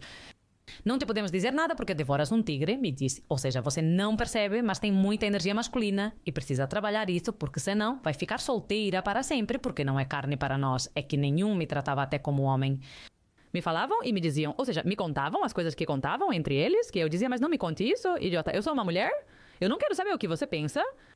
Eu te digo aí, é verdade. E riam-se. E então, claro, é que eu tinha me transformado em, ou seja, para me proteger, que não machucassem essa feminilidade que tanto me custou obter depois de ter sido patinho feio, tata, e me destroçam assim. E então, tive que entrar em terapias para recuperar minha feminilidade. E estive 2 anos, isso é forte. E nesses 2 anos de energia masculina, a nível profissional, em que isso te ajudou? Porque com certeza alguma parte positiva te ajudaria, sei lá, a empreender, a montar algo. O que é que você fez? Que quando mais dinheiro ganhei? Puxa, claro, porque não me importava nada. Eu chegava às mesas de negociação e não tentava agradar. Eu ia direto ao ponto e deixava claro. Então, de todos que começavam a falar, para ver quem tinha o Ferrari maior, não me importava. Eu chegava e dizia, olha, vamos fazer uma coisa? Eu tenho tanto tempo e adoraria poder estar aqui conversando com todos vocês, mas a verdade é que não tenho tempo. Então, para que você veio? Para que você veio? Para que você veio? E, claro, eles ficavam assim porque ninguém tinha feito essa abordagem. Estou falando de pessoas de 60 e 70 anos, hein, Juan? E construtores de toda a vida que eliminam uma menininha com esse caráter. Então eu dizia, bem, desta mesa eu levo, sempre digo isso. Então eu lhes dizia de você, de você, eu fazia umas contas e me levantei. Em que nicho você estava? Para que as pessoas tenham contexto? É no imobiliário. Certo. Como começa o filme do mercado imobiliário na sua vida? Porque meu pai se arruína e durante um ano mais ou menos está tentando trabalhar na Espanha, não? Ou seja, como meu pai é o melhor vendedor do mundo, então como comercial ele disse, bom, qualquer um me contrataria, não? Isso foi o que ele pensou. Mas que parte não viu que ele tinha uma idade muito ruim, porque tinha 50 anos e tinha sido empresário. Então, não tinha currículo. Porque se era empresário, não tem currículo. De que sabe trabalhar? Dizem a ele. Claro, ele aos 18 anos tinha aberto sua empresa. Então, o que ele sabia fazer? Vender, isso sim, mas não sabia fazer mais nada. Então, não é que ele não soubesse, em currículo te falo, o que via, claro, quem recebia seu currículo, pois o que via era que não era um perfil interessante e a Espanha é muito complicada com as pessoas mais velhas, não sei agora. Naquele momento, te davam poucas oportunidades, para não dizer quase nenhuma, e além disso, havia a crise. Então tudo, ou seja, como que se juntou para que tivéssemos que mudar de país. E então, quando nos mudamos de país, na empresa onde ele faz a entrevista, que é um contato meu, porque eu tinha vivido no México um ano antes, um pouco deixavam entrever que o contratavam sempre e quando eu fosse no pacote não, e eu naquele momento disse, meus pais estiveram para mim a vida toda. Caí, levantei-me 20.000 vezes, fui uma cafajeste, fiz eles sofrerem e... Não, no sentido, eu sei que há filhos que são muito mais cafres, mas bem, eu para ser a menina esperada é princesa, pois homem, saí um pouquinho princesa guerreira, e então talvez era mais Tomb Raider que Cinderela. Então, pois bem, quis como devolver o favor, não, porque já estava mais velha, eu já era mais consciente de tudo e eu já pensava, ai mãe, não, aquela vez que fiz tal coisa ou tal. E então eu disse, olha, eu vou com você e não se preocupe, eu estarei lá até você se levantar. Então, pensando que estava ajudando meu pai, na verdade estava me ajudando a mim, porque fui eu quem encontrou seu nicho. Assim começou no mercado imobiliário. Qual foi a primeira operação que foi vendida ao apartamento? Um apartamento. Como foi? Porque você não tinha a menor ideia de real estate, não é? Sim, ou seja, zero, né? Então, além disso, era a primeira vez na minha vida que eu tinha que fazer um cálculo de câmbio de moeda. Porque, claro, né, tudo isso, eu estava no México, mas estava em uma zona dolarizada do México, então tinha que fazer um câmbio e não tinha ideia do que era. Eu dizia, como se calcula um câmbio? E com base em que eu calculo? Qual é o meu ponto de partida? Ou seja, como isso funciona e como sei se perco dinheiro? Não entendia nada. E então faço uma venda relativamente rápida, que é como um mês depois de ter começado, ou 3 semanas, não sei, não é o habitual, ou seja, o mercado imobiliário custa a entender, não é? E começar. Mas eu tinha feito isso com outro corretor, com o qual ele ficava com a maior parte da comissão porque eu era interno do projeto, que era uma pré-venda, certo? Eu ficava com 1% e essa pessoa que tinha-me trazido clientes ficava com 6% e tudo tinha sido feito por mim. Mas assim está o mercado, não? E então tudo correu mal, além disso, na operação, porque eu não sabia fazer um contrato. Eu pensava que alguém faria isso para você. Acontece que tínhamos que revisar nós mesmos. Ou seja, bem, tudo também arcaico, não? E quando chega a hora de receber, o dólar estava a 14. Então, ganhei entre que era 1% e que estava a 14. Bem, $1.000 e poucos, não? Mas, bem, pelo menos me deu a pista importantíssima de que você não tem ideia, começa a estudar, porque isso não é tão fácil como parece. Não é vendo um apartamento e parece que entrega a chave e já está. É que há muito no meio, então estou 4 meses sem vender nada, não entendo nada. Ou seja, não consigo começar, não consigo entender de onde vêm os clientes, como tenho que procurar, não entendia nada. Eu sabia que era boa vendedora, então eu dizia, mas por que não estou vendendo? E isso eu já contei alguma vez às minhas amigas, mas é que havia uma vendedora que tinha sangue de horchata, você sabe o que é horchata?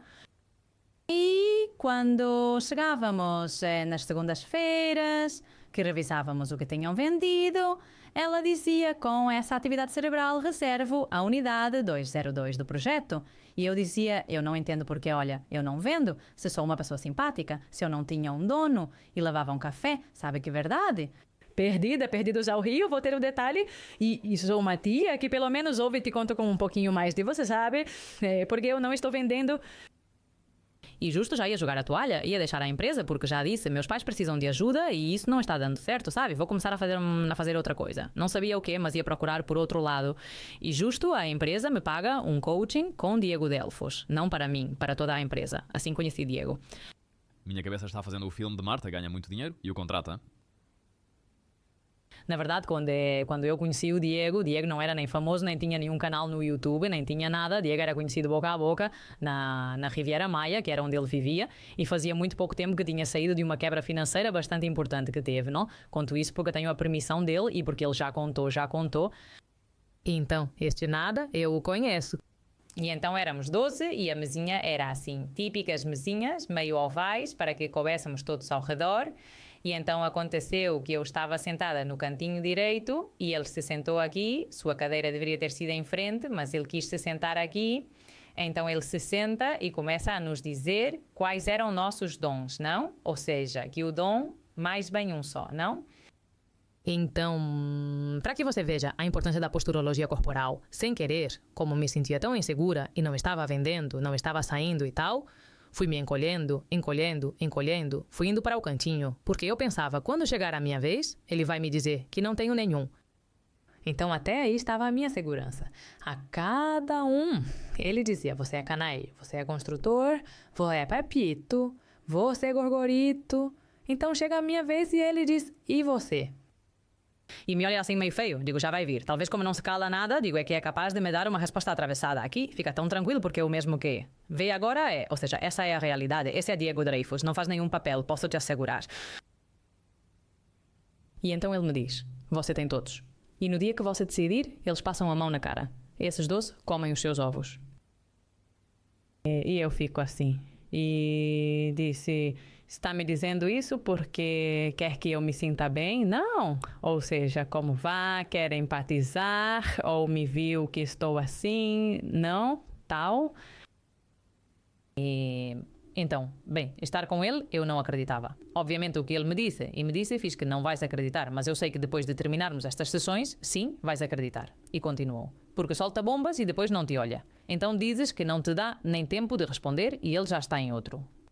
E então, bem, nunca foi um coaching em que ele me disse esta é a técnica de venda A ou esta é a técnica de fechamento B, que é o que muitas vezes as pessoas esperam. Sempre foi focado em mim, em como eu estava, onde eu estava, quem eu era e quem eu queria ser. E então ele desenhava um guia, mas não me dizia o que eu tinha que fazer. Não. Em vez disso, me convidava, através do pensamento próprio, a encontrar em mim as respostas para as perguntas que eu mesma fazia. E que bom? Claro, ficou super bonito. Além disso... expliquei bem, finalmente não me enrolei muito e acho que foi entendido, então foi uma viagem interior muito intensa. Claro, porque isso, ou seja, percebi não só quem eu era, mas também o que eu queria e vi isso como possível. E aí esteve a chave. Então, comecei a trabalhar como hostess para não ver o cliente desde a necessidade, desde a escassez, de não tenho dinheiro, tenho que vender, mas sim saber que minhas despesas fixas estavam cobertas, tá? Mas nunca ter dinheiro suficiente para me acomodar. Ou seja, simplesmente pagar a casinha e a comida do meu cachorro, porque tinha um dog alemão, claro, para continuar desconfortável, sabe? Porque se você se acomoda, então já estragou tudo. Então, bom, em 2 meses, te contar a história curta, assim mesmo, deixei de ser hostess porque já tinha decolado. Em 2 meses? Sim, ele voltou, de fato, em 1 mês à empresa e perguntou, o quê? Como foi? Como foi para vocês? Notaram alguma mudança?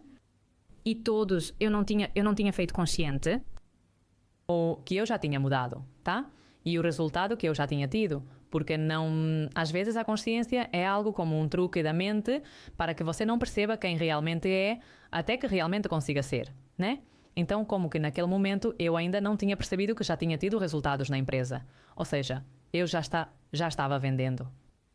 E então já todo mundo fez o mesmo comentário. Eu? Não. Eu bem, mas não manches. A loira Diego, não mames. Uma loira, está com tudo. E eu dizia... Eu me virava, claro, a loira era eu, porque a Ana estava loira naquele momento. E loira é loira em... Bom, como no México, né? Assim se chama. Então, claro, quando vi que todo mundo fazia referência a mim, eu disse, pois é verdade. Então passei de número 0 a número 1 da empresa. Em questão de 3 semanas. Então, você percebe a potência de não apenas um mentor, porque agora está na moda, o mentor, não é por aí. De ter a pessoa certa na sua frente que te ajude a chegar aos lugares que você não sabe chegar. Exato. É uma arma tão letal, é um crescimento, ou seja, 3 semanas. Se você fizer um curso da Universidade de Harvard de Negócios, não te dá isso.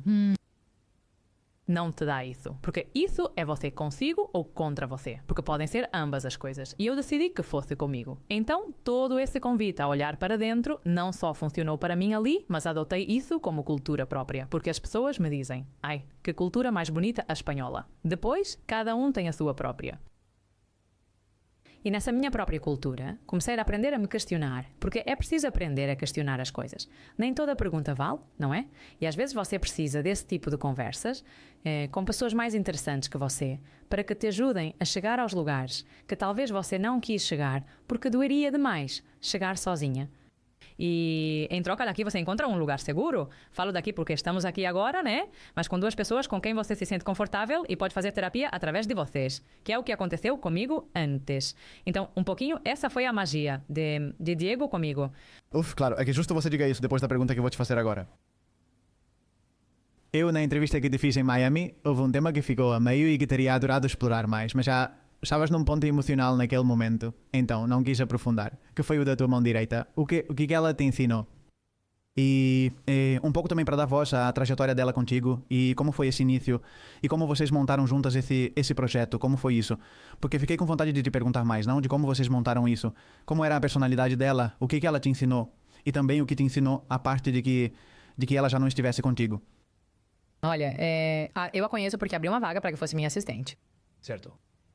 E então, eu entro no escritório, e meu escritório era muito pequeno, mas tinha 2 andares, tá? E então, quando eu entrava, todo mundo trabalhava em uma única mesa, porque não cabia mais nada. Então, era uma mesa longa, e as pessoas trabalhavam ali. Era tipo Nova York, assim como com tudo à vista, sabe? Os tubos e tal, Falamos no México, não? Sim. Em Playa del Carmen. Foi o primeiro escritório da empresa. Então, todo mundo estava sentado na mesma mesa. Então, naquele dia, eu tinha várias reuniões e era mãe. Tinha o Romeo, que tinha meses. Então, eu subi para cima super rápido. E como que não reparei em todas as pessoas que estavam ali, simplesmente cumprimentei e fui para cima. Então, faço todas as reuniões, faço tudo. E de repente, quando vou sair às 2, eu cheguei às 10 da manhã, porque saía para almoçar, me diz: olha, é que veio uma garota para fazer a entrevista, para ser sua assistente, que é uma amiga minha, dizia do México, tá. Digo, tá. E me apresenta, né, Adriana, Mar Adriana. E a vejo sentada com o computador e como que me vem a imagem de que quando eu entrei, que às 10 da manhã, já estava ali. E digo, você estava aqui quando eu cheguei? Diz, sim, estava te esperando. E digo, mas como não me avisou, eu estive parando 4 horas. Eu disse, eu não sou tão interessante, hein? Te asseguro que o cargo não vale tanto a pena para que você tenha esperado 4 horas. Não cria expectativa, mas enfim, tenho que ir, porque além disso eu também estou assim. Se tenho algo para fazer já, venha amanhã. E eu fui embora e no dia seguinte ela voltou. Então, quando eu conheci a Adriana, ela era a minha antítese. Porque a Adriana usava umas sandálias feitas à mão, hippie não, mais que isso com tudo assim orgânico. Essa, um computador, mas do onda polka tal. Mas quando falamos como se todo esse visual que ela tinha me evocou uma palavra... E me soava o tempo todo, que era liberdade. Então, era a mulher mais livre que eu já conheci na vida. E através do seu outfit, ela comunicava isso. Então, uma garota talentosíssima, você não pode imaginar quanto, muito inteligente e muito viva, que não sei se leva em conta outras coisas.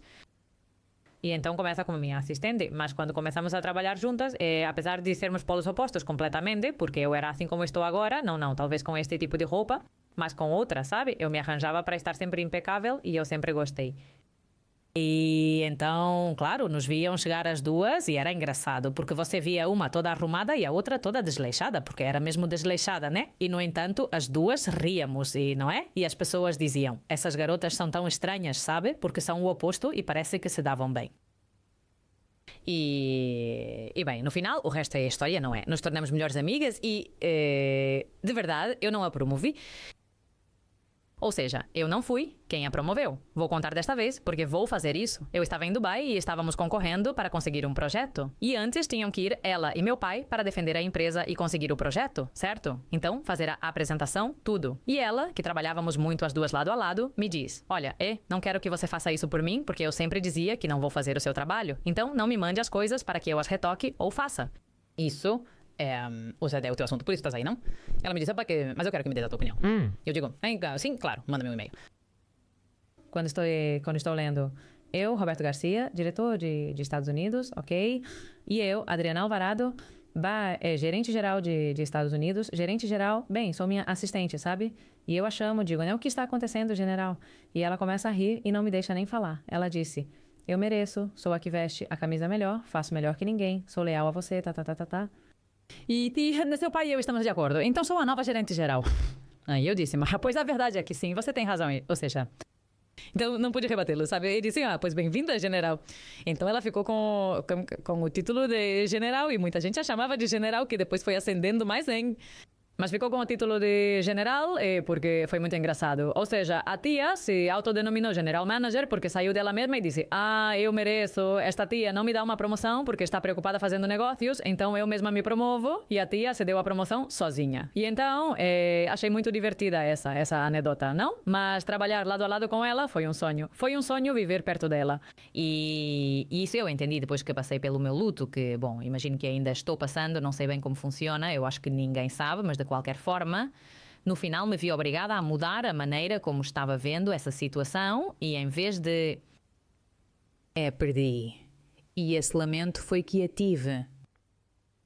Tio, é que se posso falar de perder é porque a tive. Então para mim isso foi o melhor presente. Além disso, as duas, o tema de nos tornarmos em homem, e isso fomos as duas, não fui só eu. Então também foi uma companhia, ou seja, é que foi minha companheira de vida durante alguns anos, não porque fôssemos um casal, mas as pessoas achavam que éramos um casal porque estávamos o dia todo juntas. Ou seja, é que era tanto minha antítese, que acabou fechando boutiques no Panamá, comprando uns Yves Saint Laurent e já ia vestida, sabe? Ou seja, as duas nos aportamos um monte. Eu a ela dei essa imagem da executiva que verdadeiramente sempre foi... E ela me deu esse aterrizar com o que é verdadeiramente importante na vida, que está longe de ter a ver com dinheiro, que é as pessoas, é uma conversa.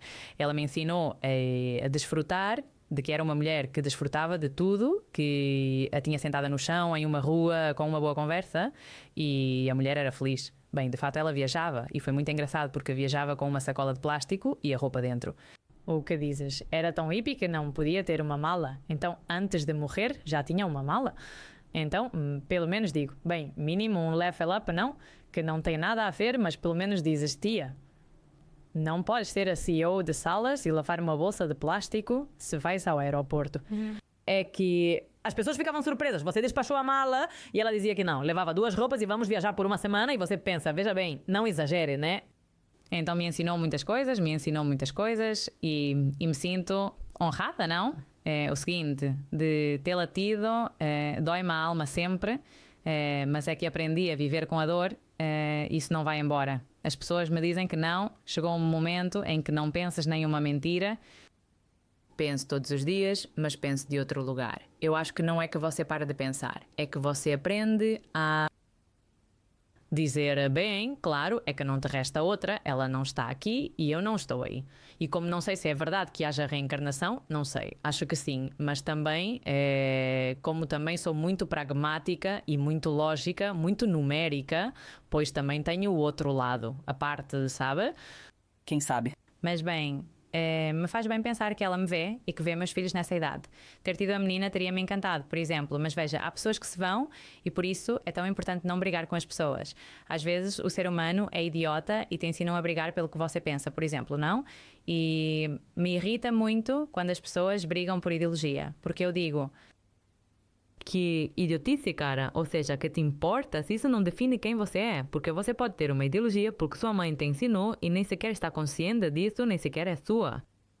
E em Espanha há muita cultura de fazer com que as pessoas se desentendam porque pensam diferente ou porque são de uma equipe diferente, porque são de uma cidade diferente. No final, a briga está o tempo todo a bipolarizar. Sim, e é um absurdo porque quando te toca viver uma situação assim, percebes? E a primeira coisa que eu pensava era, puxa, teria adorado não ter brigado com ela. Não é impossível, porque quando tens muita relação com alguém, a ver, há em faíscas, não? Imagino que vocês que passam muito tempo juntos também, há momentos que se agita. Mas ela e eu lembro que começávamos a chorar e tudo porque brigávamos feio, como se diz no México, ou seja, nos dávamos bem. E uma das minhas assistentes, que depois sempre me dizia que a primeira coisa que a surpreendeu quando nos conheceu foi que começávamos a chorar e tudo. E 5 minutos depois ela vinha, ou eu ia. O quê? Está com fome? Sim, vamos comer. Então, sabe o que acontece? Que íamos comer meio zangadas ainda, mas sabíamos que isso não ia durar, sabe? Sabíamos que o nosso amor era maior que essa zanga. E então, bem, já quando estávamos comendo, havia ali um par de desentendimentos a mais e depois já era como, ui, sim, te amo. E já passava. Então, acho que isso é o mais importante no final. Entender que no conflito não está necessariamente a solução e não é a via mais rápida. Eu também acredito em aceitar. Eu acredito na aceitação, sim, que não é a resignação. São coisas diferentes. Não estou dizendo para vocês a resignar, mas sim aceitar. É preciso aprender a aceitar que pensam diferente de você. Hoje em dia, como estamos a um clique, nunca aconteceu de você ver 20 vídeos que gosta e de repente ver um que não gosta da opinião e você decidiu deixar de seguir. Só por uma opinião, mas tem 20 que você gosta. Então, o que acontece? O que isso te diz, esse comportamento? Estamos treinados para destacar o pouco negativo em vez do super muito positivo. Esse é o ser humano. Então, quando você faz isso conscientemente. Tenho uma amiga, grande amiga da mãe de Adri, que se chama Inora, que sempre me diz, Marta, consciência e congruência. Porque é verdade que não basta só ter consciência, também é preciso ser congruente. E eu acho que essa foi a mensagem mais, como potente, que a Adri me deixou sem saber, não? Que legal que podemos falar sobre a Adriana neste podcast, uma forma também de dar um momento honorífico. E de fato, bem, falando-lhes de tudo isso, me lembrava muito do podcast com o Dr. Manuel Sanz Segarra e ele já falava sobre a consciência e tudo isso, com certeza você já ouviu. E porque falamos de tudo isso na entrevista da Miami que eu me lembro? Falamos porque falávamos da relação com Jordan Belfort e que naquele momento Jordan Belfort, para as pessoas que escutam, é o lobo de Wall Street, também conhecido do filme de DiCaprio, etc, etc. Nesse momento, ele te liga e diz: é bom para você se associar comigo. Então, neste momento é quando começa uma jornada como profissional com eles, não é? Eu acho que todo mundo está ansioso para que você conte como conheceu o Jordan. Esse momento em que você vende no mastermind dele, mas que você tem que contar de novo no Tenho um Plano, porque você contou no meu canal, mas isso foi tão espetacular que isso tem que voltar novamente a sair essa história. Então, por favor, nos conte. Certo. Bom, eu na empresa em que estou, cheguei porque disseram ao meu pai, não é? Que entrássemos os dois, o que foi um momento muito divertido, porque, bem, conectei muito com o meu pai, ou seja, foi muito divertido fazermos algo novo juntos, não é? Porque os filhos estamos acostumados a fazer coisas novas, mas fazer isso com o seu pai, os dois, e que seja novo para ambos, é uma experiência que recomendo a todo o mundo. Mas bem, o caso é que essa empresa mandava fotos típicas que estão montadas, não é? Que diz que tenhas uma semana cheia de vendas e aparecia o lobo de Wall Street, bem, Leonardo DiCaprio no filme, não é? Ou mandava de repente pedaços de vídeo do YouTube desse filme, não é? E eu não tinha visto o filme. Então, bom, vou ver este filme um dia, né? Então, já vejo e fico fascinada, mas fiquei fascinada porque eu tinha lido que era ou seja, baseada em fatos reais. Então, eu disse, é impossível que haja uma pessoa tão filha da puta, com perdão da palavra, para dizer tudo isso a essa idade tão jovem, ou seja, estava dando um nó no meu cérebro. E então, comecei a investigar, mas não só sobre Leonardo DiCaprio no filme, sobre quem ele era, que naquele momento não havia tanta informação, eu estou falando de anos atrás, ou seja, tinha acabado de sair, não é? E então chega, e encontro Jordan Belfort. E já comecei a ler e a ouvi-lo em pequenos, porque não havia muito, mas entrevistas. E então, quando eu ouvi uma entrevista, eu não estava focada nem em quanto dinheiro ele ganhou, nem, porque realmente as pessoas colocam muito foco nisso, não? Ou, muitas vezes nas entrevistas tenta-se obter um número. Eu entendo que vende, mas o mais importante que as pessoas têm que fazer é entender e saber como pensa a pessoa que conseguiu todos esses milhões. Porque esse valor, esse circuito, é o que vai te levar. Ou seja, para de contar com a cifra não te faz nada, que pode te motivar ou te assustar. Ao qual que também há pessoas que têm o efeito contrário, se está muito distante do objetivo que têm. Então, tentava entender e destrinchar em cada videozinho que eu via, em cada coisa, como pensava. Porque eu dizia, é que essa mente, ou seja, um cara que consegue isso, tem que pensar muito diferente, porque senão não conseguiria isso. Se você não se acha capaz de ser o maldito lobo de Wall Street, não teria ido a Wall Street. O que diabos você pensava? Eu quero saber isso, não? E então, bom, começa a ver cada vez mais. Então, bom, isso, o fervor também passa em algum momento, imagino, não sei. Mas um dia o fervor volta porque vejo como uma publi, não como se fosse Insta, não me lembro onde foi, mas em alguma rede social, com certeza. Como Jordan Belfort está procurando 5 empresários do mundo para fazer um mastermind na sua casa em Los Angeles durante 3 dias. Preenche o formulário. Claro, eu não preenchi um formulário, preenchi 1000 formulários e enviei para todo mundo, já tinha uma empresa. Então, todo mundo dizia, preenche o formulário com o meu nome e tal. E no final diziam, o que é isto? Não? E me ligam. Então, me ligam e, bom, me contam um pouco a história e eu digo, vá, eu quero sim. Ele me diz o preço, claro, quando ele me diz o preço, eu digo, olha, eu quero sim, mas quero saber que por trás disso está o Jordan Belfort. E tenho que encontrar esse vídeo, porque outro dia eu vi e morria de rir. Então, eu pedi uma prova de vida do Jordan, tá? E aparece o Jordan, assim com o seu caráter. I'm the real Jordan Belfort, não? E em outro vídeo de selfie, eu disse great and the real Marta Maciá. E enviei o vídeo de selfie porque me pareceu. Não gosto de gente arrogante, sabe? Não se ache. Estou pedindo porque não quero que me cobrem o dinheiro que tenho que te pagar. Não estou pedindo porque sou sua fã e quero ter um vídeo seu no meu telefone. Isso não me importa nem um pouco. Ou seja, de fato, as fotos que eu tenho com o Jordan é porque eu não tiro as fotos comigo. Eu não me utei. Marta Marcia 1. É que não sou assim. E além disso, incomoda muito porque uma vez em Miami estava em um restaurante e veio alguém e disse: você é o sócio da Marta Marcila. E depois de Dubai, um argentino que já tinha conhecido na VidCon tirou uma foto, me mandou e me disse: é que eu disse que te conheço, digo eu, antes de estar, sabe?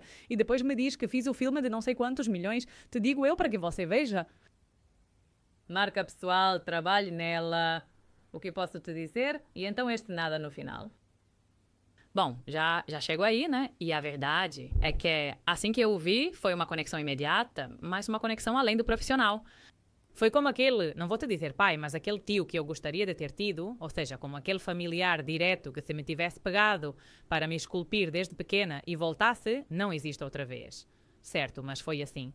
E eu acho que ele comigo foi exatamente igual. Ou seja, sei que foi igual, não sei se em linha direta para baixo. Sabe como de uau, se eu tivesse tido essa tia por perto que quer conquistar o mundo.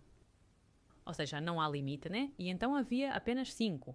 Claro, os outros 4 eram super milionários e eu ali estava começando assim com os primeiros milhãozinhos e ui que me custava. E sem entender muito ainda o jogo do dinheiro e sem entender muito como se multiplicava. Ou seja, estava bom, não temerosa, mas cuidadosa. Vale? E, claro, de repente, me colocam ali como um quadro de Tubarão Acos, que aquilo não tinha. Era a única mulher para começar e não tinha limite mental nenhum. É que um tinha 100 milhões e o outro tinha. Então eu comecei a primeira. Se eu me ponho a ver o caminho de cada um, fico louca porque não era minha indústria nenhum. Bem, um era de real estate, mas o resto eram todos e não como eu. Ou seja, ela tinha dinheiro e começou no setor imobiliário, digamos como em segundo lugar. Claro, já com dinheiro é diferente. Sabe? Eu estava começando do zero, então eu precisava de uma história como a minha para me inspirar. E como não havia, porque eram pessoas muito, muito superiores a mim, em termos de economia, em termos de conhecimento, em termos de tudo, porque eram pessoas mais velhas, mais experientes, com uma trajetória já muito significativa.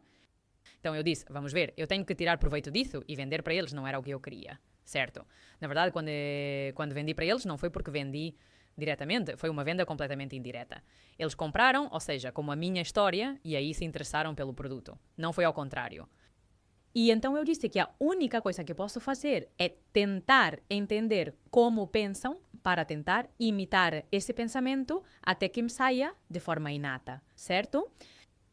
Essa foi a minha lógica. Disse, ou seja, é que senão não posso fazer outra coisa, porque replicar o que eles faziam eu podia fazer, porque um se dedicava à tecnologia e eu sou um figo e uma castanha, sabe? Não tenho nada a ver. Então, claro, eram indústrias tão distintas que disse que preciso saber como vou tirar proveito disso para não ter jogado no lixo, porque eu não ia lá para tirar uma foto com Jordan Belfort.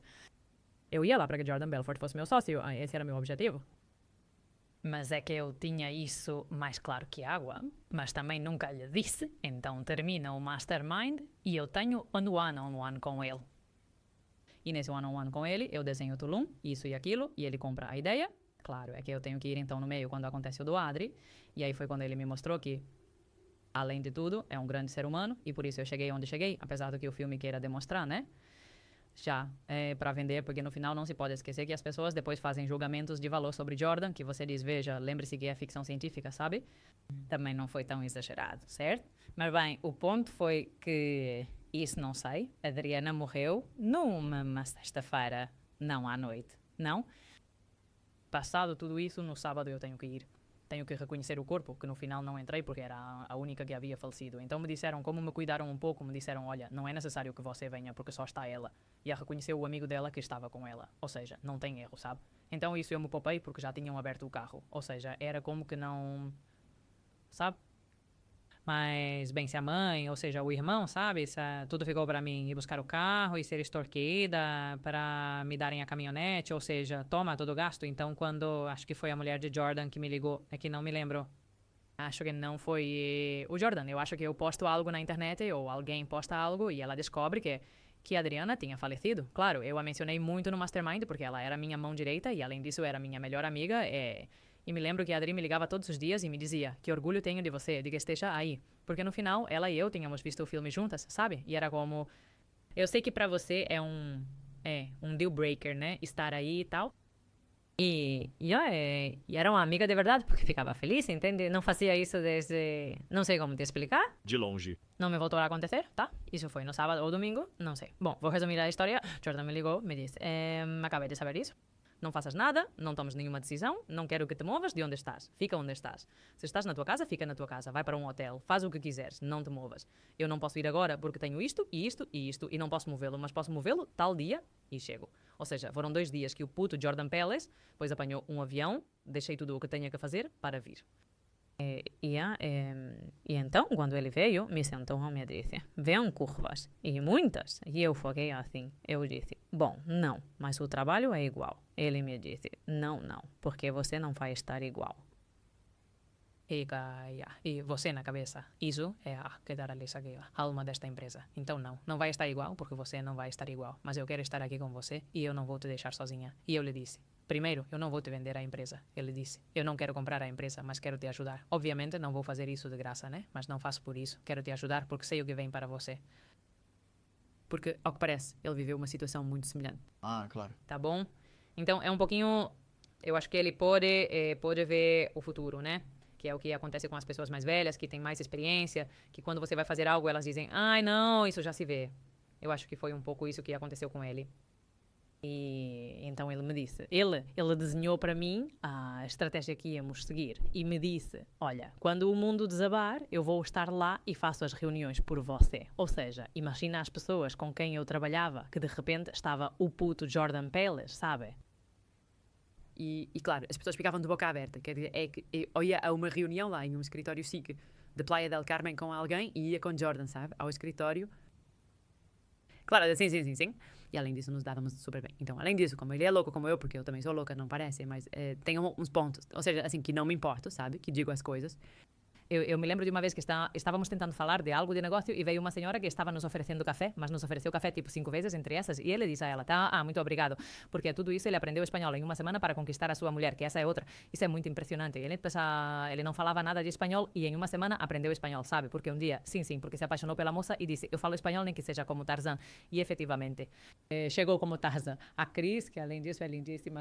Bom, o caso é que vem essa senhora me oferecer café, né? E você não espera que ela vá fazer algo assim, né? Mas de repente ela faz: ai sim, Graces. E eu de cala a boca, como para garotas, né? Sabe? Como que você é tão bom? Mas faz isso do nada, sabe? E isso é algo muito meu, que eu estou assim meio distraída e de repente faço coisas que as pessoas ficam tipo: o que é que está fazendo esta? E meu filho é igual, o Rome é idêntico. Então como que, bem, que sabe sair, sabe? Dos momentos de super estresse mental e como que, te ensina também a ir por aí um tempo a divagar e depois voltar. Então, foi muito divertido e aprendi. Mais do que nunca na minha vida, mas acima de tudo aprendi. Aquele rapaz. É que a realidade pode ser a que você quiser. Isso foi o que mais me... Ou seja... E até hoje é que ele tem uma habilidade para dar a volta às situações e transformá-las em milhões. E te resumo assim, porque é assim, essa é a vida de Jordan. Então o cara viu o potencial que tem e o que faz é ser mentor de pessoas muito selecionadas, não é mentor assim porque agora não mentoria. Mas é que eu recomendo a todo mundo, mesmo que seja, se não quiser investir em comprar algum dos seus cursos que estão na internet, que são do ano da Polka, mas servem igual, porque aqui o conceito não mudou, mudou o produto, mas o conceito não. Então servem, veja vídeos dele, porque é que você tem, mas que vejam os vídeos das pessoas que gostam, e eu recomendo que seja para entender como pensam, porque aí é onde está a chave. Porque você nunca vai replicar um modelo de negócios, porque cada pessoa é única. Então, se cada pessoa é única, o que é que isso te diz?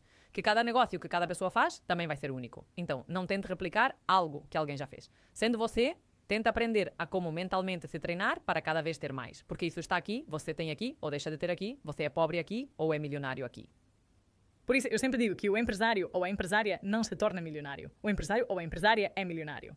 E dou o exemplo do José, que eu conheço há muitos anos. Se vocês sabem, o José é milionário desde que nasceu. E é um cara órfão de pai e mãe. E esse cara, desde muito pequeno, era milionário. Não importava. Ele tinha isso, claro. O cara colava cartazes, fazia isso, fazia... Ou seja, nunca teve limite. Ou seja, você conheceu o jovem, o José, não? Sim. Que loucura, né? Eu antes, quando você falava de Badalona, em Badalona acho que está você, está José Elias e acho que também está Henrique Tomás, não? E depois há uma garota chamada Lorena, não sei qual é o sobrenome, mas se chama Lorena, que é coach de fitness, que agora vive em Dubai, que está indo incrivelmente bem. Depois há que teve academias, acho que em Badalona, o que acontece é que agora se foi, não sei se ainda as tem, que não sei. Em Estado Ceida, que também é de Badalona, João Gomes de Badalona. Rua Magana de Badalona. Com todo o talento de... E temos um pouco de tudo, sabe? Entre nós dois nos... Como se chama? Ou seja, que não nos fazemos competência. Quer dizer, vocês chegaram a conversar, João José e você, quando eram pequenos, sem ser nenhum... Quer dizer, sem ter trajetória empresarial nem nada? Claro que sim, homem, com certeza. Mas não tínhamos um tostão. Nenhum. E o que fazia? O que fazia o pequeno José? Não, é que ele não era pequeno, claro, pequena era eu. Ele era mais velho que eu. Então, quando eu tinha, por exemplo, não sei, 15 anos, José já tinha 27. Ou seja, já tinha terminado a faculdade, já estava, sabe? Estava na primeira ruína. De fato, quando ele faliu pela primeira vez, claro, é que minha irmã é a melhor amiga da ex-mulher dele, e eu sou muito amiga da ex-mulher dele, porque minha irmã, ou seja, era meu ídolo, sabe? Ou seja, eu tenho uma irmã mais velha, então a tenho tatuada, tudo o que elas faziam eu queria fazer. É que, claro, eram minhas referências, sabe? Então, eu achava muito engraçado, porque quando eu ia à casa da Eli, né? Claro, à casa do José, então o José sempre falava comigo e me dizia, né? E você pode fazer o que quiser, isso e aquilo. E eu dizia, mas este doidão, sabe? Porque ele me diz tantas coisas. Claro, é que... Ele via em mim coisas que eu imagino que ele viu nele mesmo no seu tempo, sabe? E voltamos ao mesmo. A experiência, no final, isso é um grau.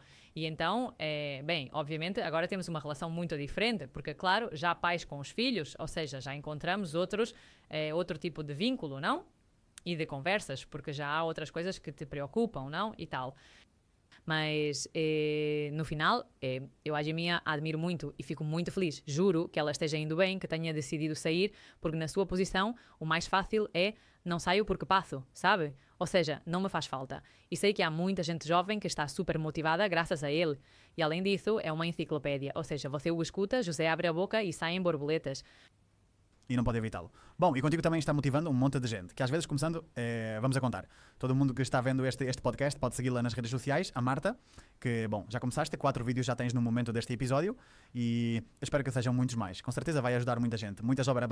4 vídeos, 50 mil inscritos. Está bem, não? Está bem. Eu não ouvi, mais que nada. Talvez eu tenha visto em Cristiano Ronaldo, que conheça o canal. Nossa, estás me comparando com Cristiano Ronaldo. Que legal, vou super contente, não é? The Real Marta Marsilas, você falou antes. E para que as pessoas possam entender agora o que você tem montado, explique-nos de que empresa você tem, quantas pessoas, onde vocês estão agora.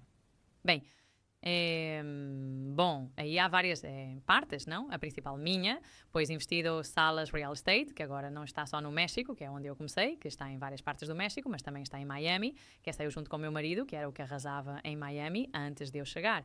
E a verdade é que tem sido como tobogã, não é? Ou seja, uma coisa é chegar e subir uma ladeira, outra coisa é chegar e descer um tobogã. Eu em Miami, não posso mentir, eu cheguei lá e desci um tobogã. Eu cheguei já com alguém que me disse, olha, isso é azul, isso vermelho, isso verde, por aqui sim, por aqui não. Ou seja, que não me poupei. Então, se eu não for a companhia número 1 de Miami em 2 anos, corto um ovo, porque se com tudo isso não conseguir fazer mágica, sabe? Vai me bater. Então, tenho por um lado esta, que é na qual mais me foco, e depois tenho pequenas empresinhas de coisas que ninguém imaginaria, como de roupas, de produtos. Caramba, então de roupa. Você também tem para menino ou não? Vou fazer agora de rapaz, mas sabe por quê? Porque quando vou comprar roupa para o meu marido, que eu adoro, além disso, me diverte muito comprar coisas para ele. Não sei por quê, mais do que para mim. E vejo os ternos, e então eu imagino de uma forma e não os encontro. Talvez seja porque... não sei, mas eu imagino, eu visualizo, sempre eu visualizo com um terno que tenha o este cruzado, que a calça eu sempre compro de cos, de lado, em cores talvez um pouco mais extravagantes. Eu imagino e tenho clara a imagem que ele projeta, não? E quero vesti-lo de acordo com isso e não encontro. Então... no final, falamos e eu dei a ele de presente de aniversário, não me lembro, acho que foi no seu 30º aniversário, não, seu 29º, 28º aniversário que tenho, aí vai o chivado, 28 anos da minha bicicleta. 28 anos, lembrei-me, eu tenho muita memória. No seu 28º aniversário, em vez de lhe dar qualquer coisa que acabasse quebrando ou que passasse para a história, dei-lhe uma preste, uma empresa, e dei-lhe a Doma Classic. Classic Doma, sim, que é de moda. Sim, eu dei a ele uma LMC. Talvez você esteja me dando uma encrenca, hein? Ele teve que dedicar tempo a algo que Sim, que pareça bem.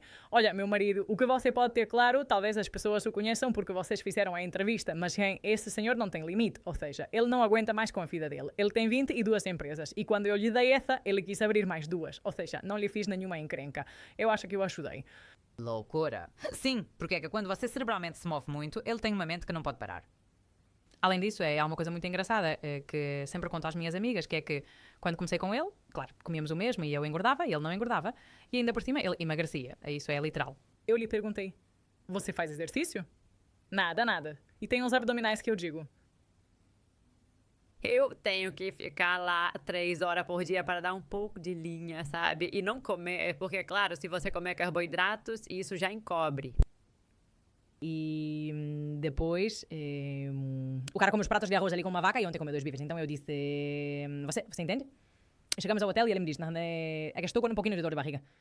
Eu digo, homem, não sei, talvez tenha a ver com a vaca meia que você comeu sozinho, sabe?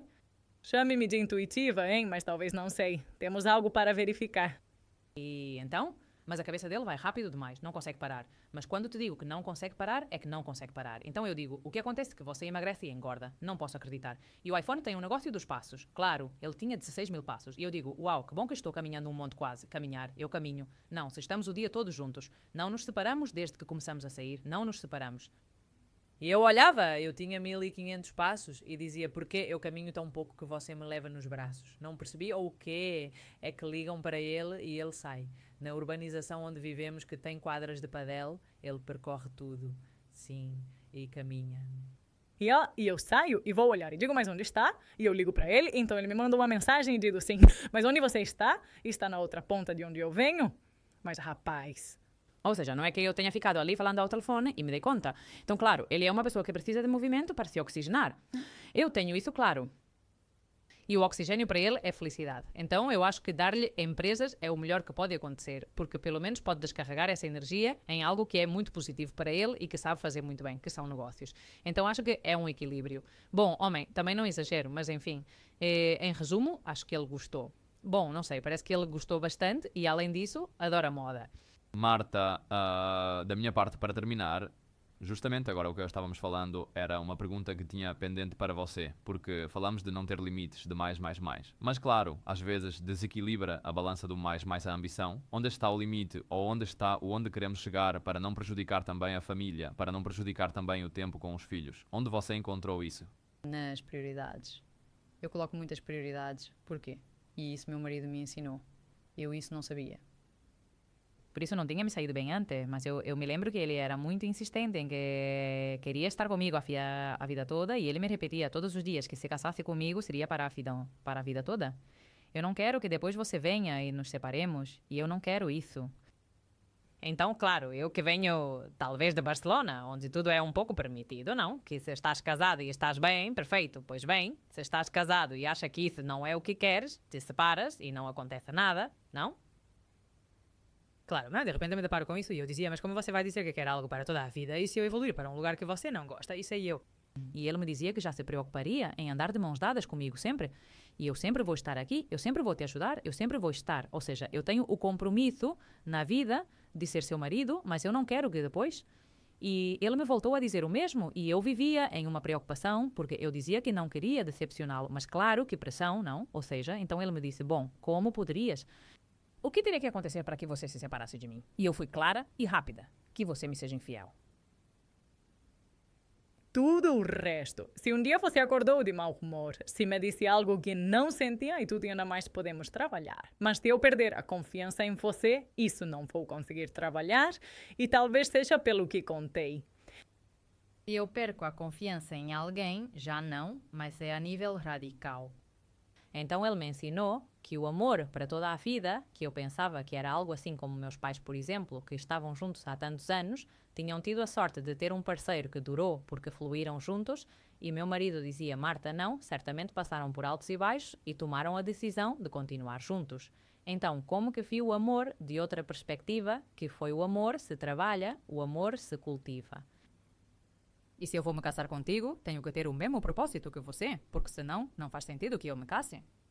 E então percebi que o que eu sempre tinha sonhado tinha sido ter um companheiro de vida de uma estatura suficiente para não me cansar, para admirá-lo, para poder crescer, para poder me apoiar, para poder ser mulher também e querer viver minha feminilidade e deixá-lo que viva a sua masculinidade, que se você começa a chorar, então você me ferra, porque eu vou chorar também, não? Ou seja, claro. É uma preocupação. Tem que dizer que ter um marido cubano é a melhor coisa do mundo. É a melhor coisa do mundo. Mas não vou dizer que é o pior, porque depois, se não, mandam mensagens e não querem se levantar. Ah, mentira. Que bonito. Que bonita a música, por favor. É que, de verdade, eu nunca tinha. Ou seja, agora, todo esse do meu sexo está me deixando como um idiota, mas é que nunca houve ninguém que se comparasse a ela na vida. E percebo que isso é o que basicamente faz com que meu marido seja meu marido e que eu o olhe e me desfaça. É que ele não só me deixa ser eu mesma, mas quando eu digo a ele que quero fazer coisas que às vezes eu digo que me assusto. Às vezes tenho ideias que digo que a ruptura é absoluta, que não deixo um cêntimo e me sai mal. E ele, em vez de me parar, diz: olha, querida, se te acontecer algo e ficares sem nada, eu tenho tanto no backup da casa, ou seja, como claro. E então eu digo, ou seja, não me dizes que não o faça? Não, faça, mas eu tenho tanto. Ou seja, como que ele quer me dizer que eu posso quebrar, mas até um limite, sabe? Não exagera, também. Também não me venha agora com 100 milhões. E então, claro, isso é maravilhoso. Não pela parte econômica, mas porque não lhe importa a parte econômica. E isso é algo que, a mim em particular, não tinha acontecido, sabe? Eu nunca tinha confiado que a pessoa, especialmente quando já estava indo bem, não que a pessoa estivesse comigo de novo. O amor próprio aí e a importância. Como? Porque eu era a questão, sabe? Sempre, queira ou não, é confortável estar com alguém que está indo bem, não é? A vida, de repente, se você não está indo tão bem, muda. Então sempre tinha essa dúvida de estão me querendo por um pouco de interesse. E então foi algo que desde o início me disse, olha, tenho mais dinheiro que você. Então parte dessa base para já não ficar incomodando com que eu vou te querer por dinheiro. E me mostrou a conta bancária, que eu isso digo agora, penso e digo. É uma boa forma de viver. É que você contou cada coisa do seu marido, né? Ele entra no escritório e te diz, vamos nos casar, tenho mais dinheiro que você dá. Não, mas ele me disse porque, olha, meu marido, o que te disse é que sabe ler muitas pessoas.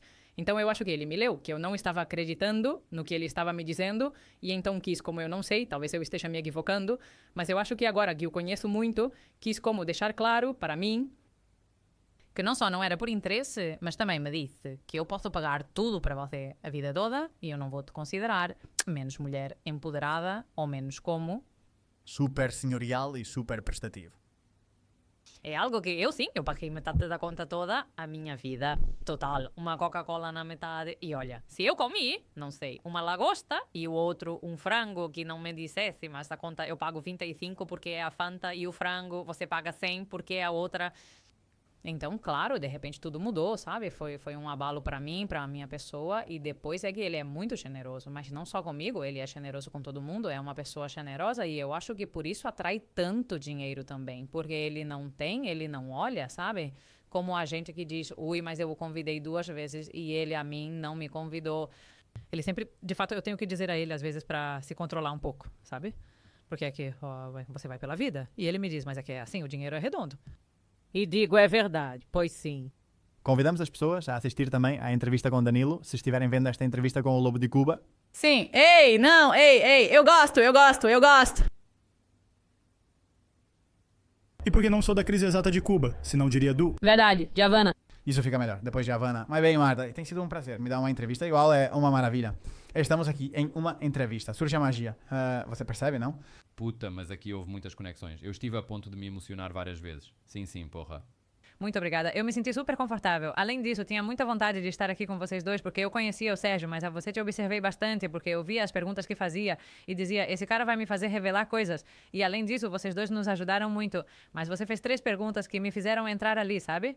Para mim era como o mesmo, mas não. É que isso era uma versão hacendado. Escuta, eu fiquei encantada com o Hacendado, porque, além disso, é um pouco, eu tenho que culpar você e o José, porque os precursores da marca pessoal e a quem eles têm que agradecer é a vocês. Porque primeiro foi o José que te conectou comigo quando você pediu alguém em Miami, e depois, graças a você, é que as pessoas me reconheceram. Então, obrigado também por isso. Bem, aos dois, não por hoje, mas a você em especial por isso.